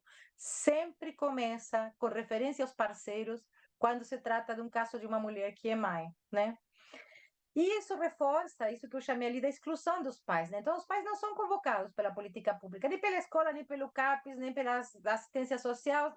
As que são sempre chamadas a responder são as mães, e os pais não são nem chamados, né? Se falar, ele não vem, ele não responde, mas muitas vezes não se tentou que ele responda. Podemos avançar. Então, resumindo muito, o que eu estou querendo, com todos esses exemplos, mostrar é que aquilo que eu estava falando lá do Schwartz, que prevalece numa estruturação da sociabilidade brasileira, né, do final do século XIX, persiste hoje, tem ainda uma cara, tem um traço, né, nos nossos serviços públicos de saúde, educação e assistência social. Eles se comportam de forma racista, o patriarcalismo continua, há barreiras de acesso, violência institucional e burocratismo. Todas essas coisas são ruins porque impõem humilhação e submissão ao nosso povo. O paciente melhor atendido em muitos lugares é aquele que é mais submisso. Se essa mulher que é tão maltratada se revela, vai ser chamada de barraqueira e vai ganhar uma nova barreira de acesso porque ninguém vai querer atendê-la se ela for reivindicar seu direito. Então, eles criam uma sociedade na qual a diferença assusta, né? E que precisa ser segregada, né? E por isso que a gente vive uma sociedade segregada. Hoje, nossos jovens, se são de classe média alta, nunca viram como vive um jovem de classe média baixa, ou de classe baixa, e vice-versa, né? Não frequentam os mesmos lugares de nenhuma maneira, né? Reproduzem sofrimento e desigualdades. Pode passar? E por isso que eu insisto em que a gente precisa fazer alguma coisa. Não dá para viver nessa sociedade segregada e achar que as coisas vão se resolver automaticamente ou que no longo prazo, sem fazer nada, naturalmente, né, pelo acesso aos serviços públicos, isso será resolvido. Não será, né? E um autor que tem me ajudado muito a pensar isso é o Homi Bhabha, né, que é um autor indiano que mora nos Estados Unidos, e que Bhabha destaca muito que na contemporaneidade, né, só é possível pensar na mudança política a partir do que ele chama de um momento híbrido, né, que enfatiza a necessidade dessa heterogeneidade e de negociações agonísticas, sinérgicas, né, que vão para o mesmo lado. Porque não existe uma comunidade unitária que possa enfrentar a necessidade de articulações de interesse. Esse trabalho do Bhabha me interessa muito, porque eu acho que ele é um caminho do meio, vamos dizer assim, winnicottianamente, que supera, produz algum grau de sutura, de relação, entre o que a gente tem chamado assim, das correntes identitárias e as redistributivas. Então, até hoje, tem nas ciências sociais brasileiras algumas pessoas discutindo, mas isso do identitarismo é ruim, porque o que tem que ter é desigualdade de classe social. E o Bhabha fala, não é nenhuma coisa nem a outra, são as duas, é pelo meio, né? Essas heterogeneidades todas têm que se compor, né? Em um momento que ele chama de híbrido, né? Podemos avançar? E é por isso que eu insisto, né, juntando a Bonnie Honey com Bhabha, nessa ideia dos objetos públicos. Os objetos públicos seriam os lugares estratégicos em que a sociedade poderia vivenciar esse hibridismo, né? Ibaba sustenta que essa construção do hibridismo depende da contiguidade. Então, não é tanto uma questão de reflexão, senão de corpos, de viver junto. Então, o que eu estou dando como exemplo aí? Quando diferentes tipos de pessoas utilizam o mesmo serviço de saúde, quando diferentes classes sociais frequentam a mesma escola, estes são objetos públicos que estimulam, que propiciam esse hibridismo. E é por isto que eu acho que devemos rejeitar a segregação social que mina nosso país. E Baba insiste, não é uma questão de diversidade cultural, mas de diferença cultural. E essa relação híbrida com a diferença só pode ser cultivada por coisas públicas. Esses lugares públicos são necessários, então, para que a gente possa restaurar a dignidade do nosso povo, tanto a dignidade dos corpos, das culturas e dos nomes. A gente precisa criar locais seguros, onde a diferença cultural possa ser vivenciada sem medo, né? Devemos romper o muro simbólico que segrega nosso povo, criando obstáculos ao acesso à justiça social. Pode avançar? Eu acho que a gente não precisa ficar deprimido por isso tudo. A gente tem que ter esperança de que vai ser capaz de criar esses objetos públicos, de criar esses objetos híbridos, e que a gente só pode experimentar isso se tiver esperança no futuro, né? Até hoje, a gente tem vivido essa ideia de que as diferenças, as diversidades, e às vezes até a força legítima das reclamações juvenis sejam vividas como ameaçantes, né? Mas eu acho que é importante que a gente entenda também, né? E um pouco na vida acadêmica, a gente se depara sempre com essa relação com os mais jovens, né? Os que chegam, os alunos de vocês que estão entrando ao campo agora, se aproximando da saúde coletiva, que não é tão fácil ser jovem, né? Se louva muito a juventude, se idealiza muito, mas é um momento no qual as perdas costumam ser variadas, não são sempre fáceis de resolver, implicam sempre um certo trabalho do luto, que tem a ver com a eleição de quem querem ser e de como querem se convertir-se nisso. E que eu brinco, eu sempre chamo isso da difícil tarefa de convertir-se num mesmo, né? Então, assim, muitos jovens que chegam agora para fazer mestrado e doutorado vão atravessar por essas dificuldades. Acho que faz parte também da nossa função docente, né? Poder entender que não é somente bom entrar numa pós-graduação, também às vezes é difícil, né? Também às vezes a pessoa está se deslocando de uma cidade para outra, também às vezes está começando a viver com pessoas que não conhece, talvez às vezes está, enfim, ele escolhendo um certo mudança de rumo da sua carreira, enfim, acho que é importante se atentar para isso. Podemos ir? Já está concluído, então, assim, eu gosto muito dessa frase da Júlia Kristeva, outra psicanalista, uma psicanalista búlgara que mora na França. Kristeva diz assim: a felicidade só existe ao preço de uma revolta. Então, eu acho que a gente tem que manter um pouco esse ladinho nosso de revoltados, sejamos revoltados, né? No sentido de contestar, questionar, quando a gente não concorda, quando a gente não gosta. E o que a gente tem tentado fazer todos esses anos, né? Que você, Marta, conversava e falava isso no começo, pensando no papel que a Brasco fez na Frente pela Vida, nos momentos mais difíceis que a gente viveu nos últimos anos, né, de um governo negacionista, de pandemia, a gente se revoltou bastante para tentar botar limite, né, a essas barbaridades, mas também passa a próxima, que acho que já é a última, penúltima. Eu queria colocar que, além de revoltados, a gente possa ser também devotados, né, um certo dedicação, um certo gosto, né, pela gente fazer aquilo que a gente escolheu, e entendendo que isso também é uma forma, né, de ajudar e de apoiar o povo brasileiro que tanto precisa de nós, que tivemos sorte, né, de fazer universidade, de estar hoje na vida acadêmica. Acho que um compromisso social que a gente não pode nunca abandonar. Acho que concluiu, deve ter só bibliografia e meu contato ali. E depois ter o contato se alguém quiser. Gente, obrigada, então. Rosana, muitíssimo obrigada. Tanta coisa para pensar, né? Tanta coisa para a gente discutir, aprofundar, enfim.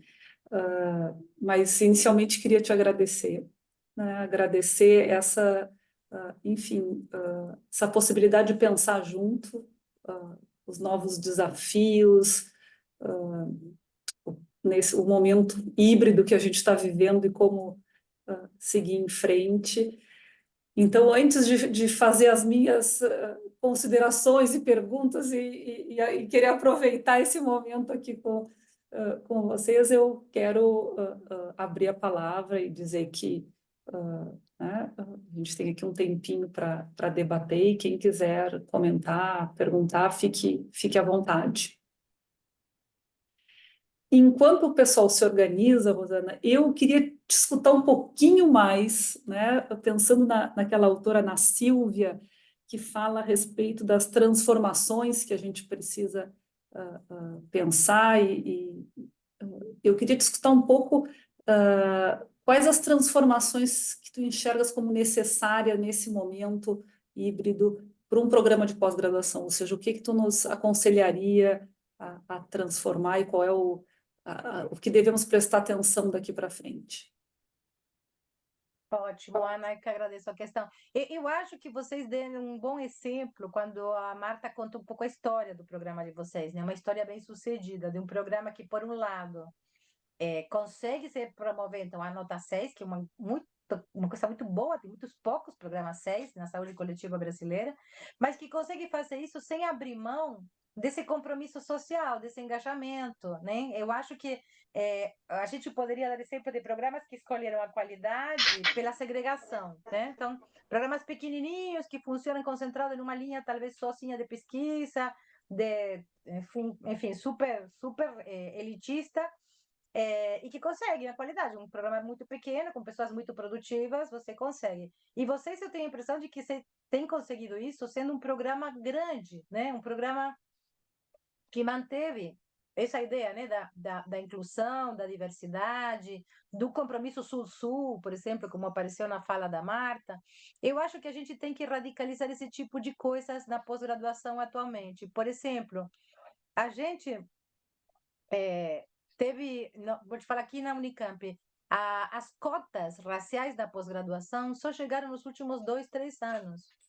As cotas chegaram muito antes na graduação e nas graduações, né, que na pós-graduação. Porque na pós-graduação, a ênfase na meritocracia meio que confunde as pessoas. É como se você não pudesse ser reparador se você é meritocrático. Mas não é uma coisa ou outra. Por isso que eu gosto do Baba. É híbrido, é pelo meio. É meritocracia e reparação. Ambas coisas têm que compor um programa que seja capaz de responder às necessidades da sua realidade social, do país onde a gente vive. Sei. Concordo. Não é fácil, mas esse é o caminho a percorrer. Eu vou passar a palavra, a Marta está com a mão levantada, fica à vontade, Marta. Não, só para estimular também o pessoal a se expor um pouquinho aqui, para a gente entrar no diálogo, né? Eu estou vendo aqui que tem várias pessoas da área, né? E também protagonistas da Brasco, né? Como a Helena, que está aqui conosco, né? Que também podem se colocar. Eu queria só dizer, Rosana, que foi muito bom te ouvir, mas uma das coisas que me chamou a atenção é uma das questões que a gente sempre enfatiza em todas as disciplinas, todos os ambientes que a gente trabalha, visto que a linha de pesquisa que eu desenvolvo junto com vários colegas é a bioética e a saúde coletiva. Então, trabalhar nessa interface bioética e saúde coletiva é um grande desafio. Mas uma expressão que você trouxe, que é a base, eu diria, dessa linha de pesquisa, é que não há nada mais antiético que a indiferença. E você pontuou muito bem trazendo, né? Nada mais antiético do que a indiferença, né? Então, digamos, para perseguirmos, né, uma postura ética, é muito bem-vinda, ou muito bem-vindo o teu convite para a revolta, para a revolução, porque é só a partir justamente do posicionamento, da consciência, obviamente, da reflexão, da crítica e do posicionamento frente a esses, digamos, absurdos que vivemos na sociedade brasileira e na sociedade global, não vamos esquecer, por exemplo, que hoje a gente assiste televisivamente um genocídio né, que assistimos durante a pandemia e continuamos assistindo agora, de um povo, né, que está sendo dizimado em função de interesses, né, que nem estão naquele território especificamente, né. Então, é disso que se trata, né, da gente pensar a saúde coletiva como um espaço, né, de posicionamento ético-político, né, em primeiro lugar, né, para a gente poder, então, sim pensar que, através de estratégias como, por exemplo, formulação de políticas, possamos fazer a diferença num mundo tão desigual como é o nosso, né. Então, a primeira postura que a gente precisa ter é essa da indignação frente às desigualdades, né. Então, eu te agradeço em função de você expor de uma maneira tão interessante, né, essa costura, nossa, entre Machado de Assis, o Winnicott e o Baba, foi uma costura muito interessante, nos instiga a pensar, né, tanto do ponto de vista ético, quanto do ponto de vista, sobretudo, das políticas públicas que agora, né, estão nos requerendo a transformação. Afinal, a gente parece estar saindo da obscuridade negacionista, né? Mas a gente precisa também ter estratégias para colocar em prática um projeto político para a sociedade brasileira. Então, esse convite é para cada um, né, que está aqui e que não está aqui, né? A gente precisa replicar. Mas era isso, assim, um comentário que você me instigou, né, Rosana? Obrigada, Marta. Sabe que eu acho que, assim, é nesse serviço que a gente criou aqui a partir da nossa pesquisa de implementação, serviço que a gente deu o nome de LIAME, né, porque é de ligação, de articulação, a gente fala muito com os residentes, com as pessoas que trabalhamos junto, que tem coisas que a gente precisa interromper. E eu acho que isso, interromper algumas coisas, por pequenas que sejam, é um compromisso ético-político, concordo contigo. Então, às vezes a gente fala, mas se eu interromper a violência contra esta mulher, uma mulher, não é suficiente para acabar com a violência contra a mulher. Não, não é. Vai ser melhor que não interromper essa violência, percebe? E acho que é ali que o ético-político se coloca e nos ajuda, de uma certa forma, a pensar como nos engajarmos, o que fazermos, a não repetir isso que a Silvia coloca ali, né, que a Ana chamou a atenção, da crueldade do silêncio, né? A crueldade da omissão. Eu acho que é importante que a gente pense nessas questões, porque o mundo contemporâneo tem se transformado num mundo um pouco cínico, né? Como eu não posso resolver tudo, então não faço nada. Fico em casa assistindo a massacre pela televisão, né? É mais ou menos isso. Eu vi que tinha uma pessoa com a mão levantada, A acho que era ele. Helena, a Helena estava com a mãozinha levantada. Olá, boa tarde a todas as pessoas. Boa tarde, Rosana. Boa tarde, Marta, Ana, todos os colegas, os alunos da pós-graduação. Quero dizer que é uma alegria para mim estar aqui, compartilhar. Eu estava lá embaixo agora, desci, estava o professor Werner, né? Daí o professor disse, não, a Rosana vai estar aqui no, no Zoom, né? Eu desejo melhoras, Rosana. Tu melhores logo. A fala da Rosana, para mim, algumas falas de algumas pessoas me encantam bastante, porque a gente vai esperando, né, da nossa presidenta da Abrasco, a gente vai esperando, às vezes, uma fala mais técnica, né, que a gente vai colocando as pessoas em lugares formais. E uma das coisas que de fato mesmo me encanta, me chama muita atenção da Rosana e do grupo específico da Unicamp, vai nos encantando, é essa possibilidade cartográfica, assim, né, que nos faz pensar, né, tirando desse formalismo que a gente vai ficando, tende a ser colocada na academia. Eu vejo que a fala da Rosana é uma fala bastante decolonial, né, e ela vai chamando atenção para isso, né, nessa relação, por exemplo, com os países norte-americanos que tende a colocar a gente, né. E eu fico pensando nesse pensamento colonizado, né, que vai sendo construído e vai nos cercando o tempo todo. Aqui em Floripa, agora, a gente passou por um projeto de lei no campo da saúde mental que vai prender as pessoas, internação involuntária das pessoas em situação de rua. Eu sou a primeira professora trans dessa universidade. Passou agora as cotas para pessoas trans nessa universidade. Então é disso que a gente está falando, né?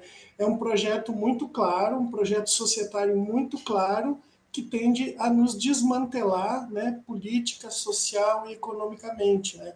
Eu acho que a fala da Rossana vai me provocando a pensar nessa necessidade que a gente tem na pós-graduação, a pós-graduação no campo da saúde coletiva, de ter um pensamento cada vez mais decolonial e do esforço que a gente precisa fazer na nossa produção do conhecimento de se abrir a outras perspectivas, né? De tirar esse conhecimento, que é um conhecimento que tende a ser artificializado, e trazer um conhecimento cada vez mais orgânico para as nossas produções.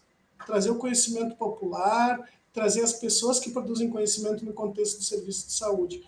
Então, eu penso que é disso que a gente vai falando, né? E eu fiquei bastante provocada com essa fala que me foi lúcida, assim, bem lúcida da Rosana, né? Do quanto a gente precisa decoloniar os nossos saberes e fazeres numa perspectiva de se construir um país cada vez mais ético, né? Justo e solidário e vivível para todos nós, depois desses anos de horror que a gente vivenciou, né? E que a gente vai precisar por muito tempo ainda desconstruir e construir perspectivas, né? Para além da desconstrução, construir novas perspectivas, né? Que as pessoas possam ter acesso, né, às múltiplas dimensões da nossa sociedade, na universidade, no serviço de saúde, na sociedade como um todo, de acesso que a gente está falando. Então, eu fiquei muito com essa questão da decolonização do pensamento e do saber que a Rossana vai nos provocando a pensar nessa reconstrução democrática aí do nosso país. Muito obrigada, muito obrigada. Que bom vê-las e vê-los aqui. Beijo, Rossana. Obrigada, Helena.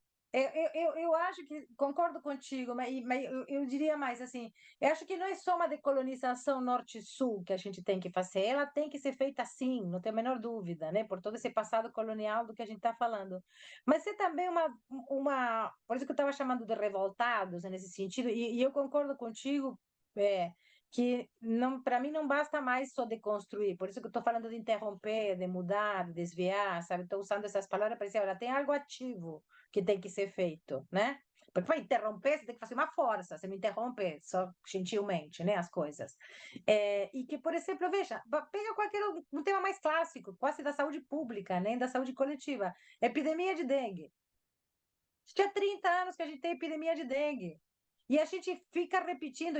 Se alguém tiver esse artigo, peço por favor que me mandem. Eu não sei de onde saiu esse artigo, talvez a Ana conheça, que disse que 75% dos criadouros estão nas casas das famílias. Eu quero ver isso publicado em algum lugar, porque não tem autoridade deste país, desde o nível federal até o local da cidade, que não repita isso, que nada mais é que culpabilizar as pessoas pobres, porque nas suas casas e nos quintais amontoam poças d'água. E depois você anda e você vê que a cidade tem um lixão. Depois você anda e você vê que as ruas e as beiras das estradas estão cheias de buracos que juntam água da chuva. Depois você vê que a coleta de lixo é horrível, não acontece, não sei. E a gente continua a culpabilizar o usuário. Olha, dona Roça, se sua família pega dengue, é culpa da senhora que não deixou a garrafinha PET virada para baixo. Bem, ok, dona Roça, vire a garrafinha PET. Mas não é suficiente virar a garrafinha PET da dona Roça. Então, a gente teve que esperar agora que saísse o resultado do censo para dizer como que está traçado o saneamento no Brasil. E a gente vai jogar a culpa da epidemia de dengue no quintal da dona Roça? Então, percebe que o Estado continua fazendo essa máquina de trucidar pobre o tempo inteiro, porque trucida da sua autoestima, trucida na sua.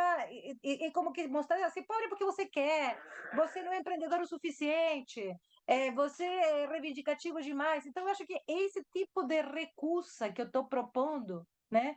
Que a gente que tem esse compromisso de produzir conhecimento, de pensar, enfim, e se esforce por fazer, né? Porque eu acho que é muito importante sair dessa reprodução, desse piloto automático que continua a colocar nossas classes populares sempre no lugar dos culpados, dos inúteis, dos que merecem o que têm, ou que não fizeram o suficiente para sair de onde estão, né? Eu acho que isso é uma coisa que a gente precisa recusar. Por isso que eu fui, Marta, até o Machado, e que me encantei tanto com o Schwartz, quando o Schwartz mostra, cara, isso está amarrado lá. No final do século XIX, a gente não foi capaz de desamarrar aquilo, né? É uma linha histórica que vem construindo, é isso. Você vai sair daqui, assim, então tem um prefeito bonzinho que me dá uma caça. Não, é direito.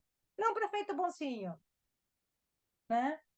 Enfim, essa é a minha indignação, Helena. Acho que compartilhamos dela. Ô, Rosana, bom, eu não conheço o artigo ou a produção científica que deu origem a este número e também tenho curiosidade, até Mas porque concorda que aqui... se repete para todo lado, todo mundo repete? Não, e aqui já aumentou, aqui nós já estamos falando que é 80%, então já inflacionou aqui em Santa Onde e Catarina o como? Eu percentual. quero saber quem mediu isso. Eu quero saber quem mediu isso. Porque suponhamos que alguém mediu. Porque vamos assim, outro dia eu estava pensando, eu falei, vai ver que botaram os agentes da dengue e viram que em 75% das casas visitadas tinha foco. Isto não é igual que dizer que 75% dos focos são dos usuários individuais, concorda? Uma Com epidemiologia que certeza, socorra. com É certeza. um erro epidemiológico. Muito conveniente, né? É um erro, é um viés. Conveniente, claro, é um viés conveniente. Então, realmente é difícil. Então, eu justamente queria pegar essa tua fala para destacar como é importante trazer essa discussão, não só na pós-graduação, mas também na graduação, né? E justamente aproveitar a tua experiência, né?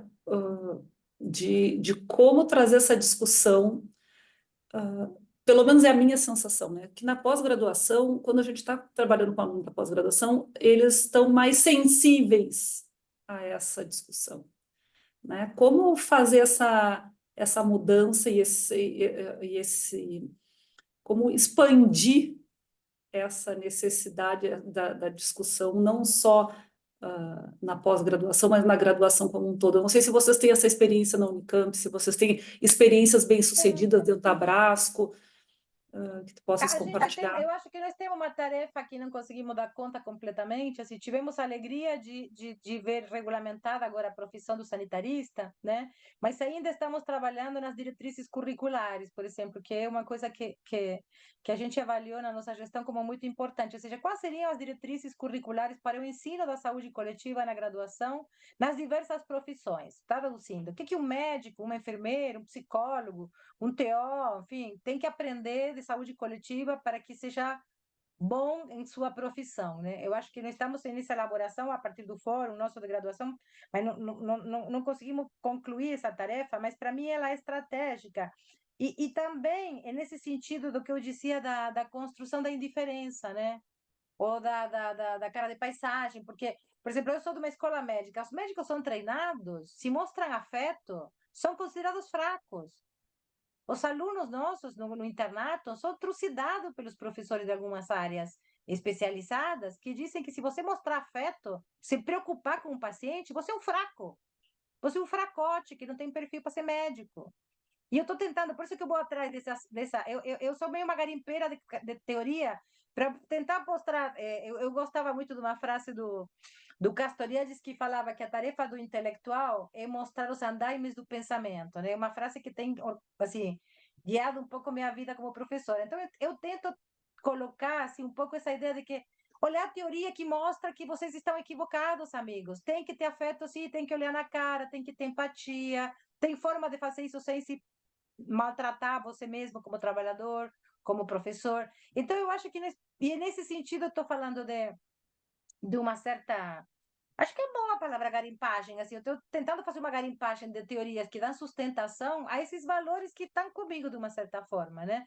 Mas eu acho que nós temos que repensar essa questão nossa das formações, das graduações, nas várias graduações, vou dizer, da saúde, sobretudo quando elas encorajam isso que eu estou chamando a repetição da humilhação e da perda da dignidade do nosso povo. Então, assim, indiferença é exacerbação da humilhação e da perda de dignidade. Então, como que eu construo uma profissão e com meu profissionalismo, ou com meu atitude profissional, usa a categoria que você quiser, mas para poder olhar para essas pessoas, e eu por isso que estava também brincando com essa história de ser revoltado, mas ser também um pouco abnegado, sabe? De ter um pouco de abnegação ao que a gente escolheu. A maioria de nós que escolhemos fazer alguma carreira vinculada à saúde, entramos nessa carreira com algum sonho de que nosso trabalho ia ser útil para alguém, de que a gente ia aliviar a dor de alguém. E eu acho que ao longo da carreira vai se construindo essas camadas de cinismo, que eu vou chamando, que vão dizendo que isso é impossível. Ai, era seu sonho de juventude, tadinho de você.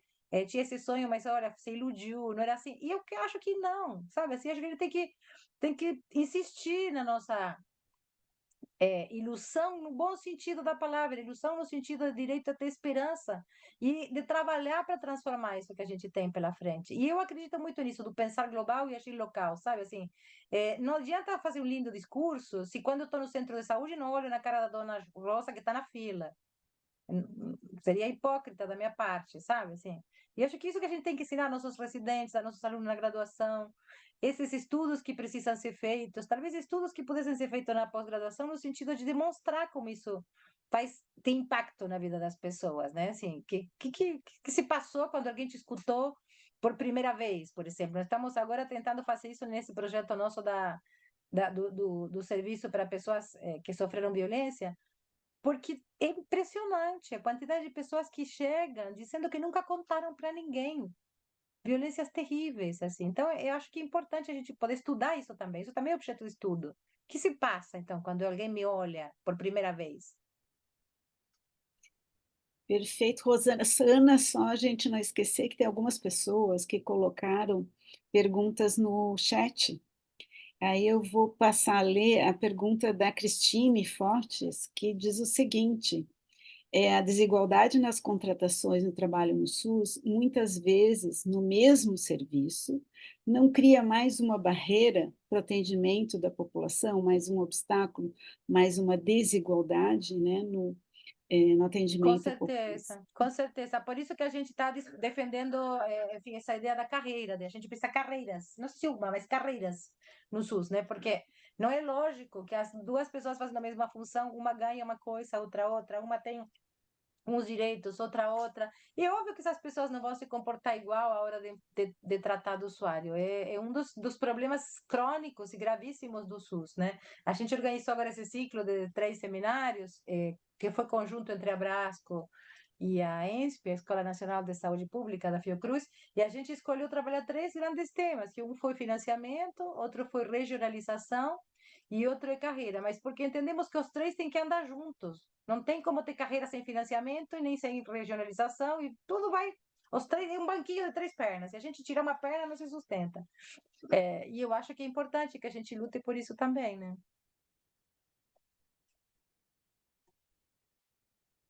Perfeito. Eu não sei se tem mais alguma pergunta no chat, eu não sei porque eu não estou conseguindo enxergar as perguntas aqui, só acho que eu acabei fechando e não estou conseguindo reabrir o chat.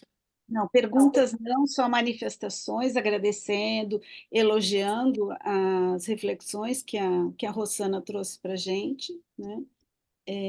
Dizendo que gostaram bastante, né? Durante a fala da Rosana, respondendo a Helena, a própria Helena deu mais um exemplo, né? Que era colocando a questão da fome como controle dos corpos, né? Mais uma estratégia biopolítica aí claramente colocada, né? E acho que é isso, assim, que não tem mais nenhuma pergunta, né? Mas está aberto aqui para quem quiser se manifestar ainda, né? A gente tem uns minutinhos, estamos encerrando, mas a gente tem uns minutinhos ainda aqui para quem quiser se manifestar. Também não queremos abusar da boa vontade da Rosana, né? Rosana, exatamente, já está fechando as 2 horas como a gente já combinou. Então, assim, a Rosana, nós estamos abertos, e como a Marta comentou, dá tempo, mas eu quero aproveitar esse tempinho e dizer que foi um prazer ter esse tempo para pensar conjuntamente e poder discutir temas que eu concordo com a Helena, eu também nem estava preparada se a gente para temas interessantes e diferentes que tu nos propusesse para pensar aqui, né? Que bom que a gente conseguiu sair dos temas mais previsíveis e pensar, enfim, né, em grandes temas que a gente precisa ter reforçado, especialmente quando iniciamos uma gestão, né? E que bom ter essa oportunidade, esse apoio. Eu brincava antes com a Rosana que realmente eu me sinto apoiada desde o primeiro minuto, porque, enfim, na posse a gente já está com ela aqui com Covid.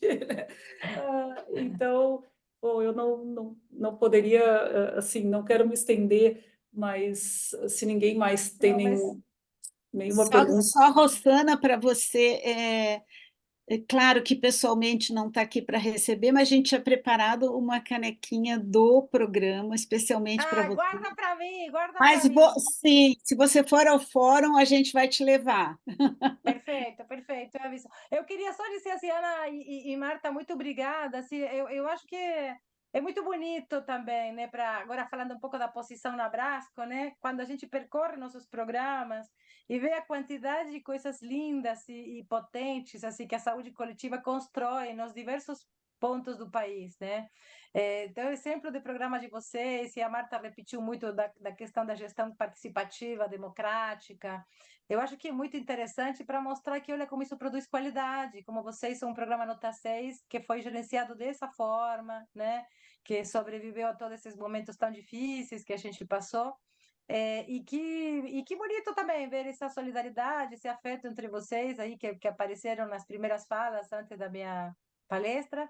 Acho que tem tudo para dar certo, Ana, mas estamos aqui à disposição para apoiar e ajudar o que vocês precisem. Desejar para todos os alunos que estão aqui, quem está chegando ao campo, dizer que, gente, o campo é muito bom. Quem entra, o ano passado, eu fui convidada a receber os pós-graduados do meu próprio programa, né? E aí eu estava contando de uns estudos que tinham aparecido, que era assim, era uma pesquisa que tinha feito a Cecília Minay uns anos atrás, que dizia que os sanitaristas são felizes no sentido assim, que se orgulham do seu trabalho, têm alegria pelo que fazem, papapá. E na mesma semana tinha saído nos jornais que das especialidades médicas que ganhavam menos, os que menos ganham são os sanitaristas. Então eu falei, olha, vocês vão ser...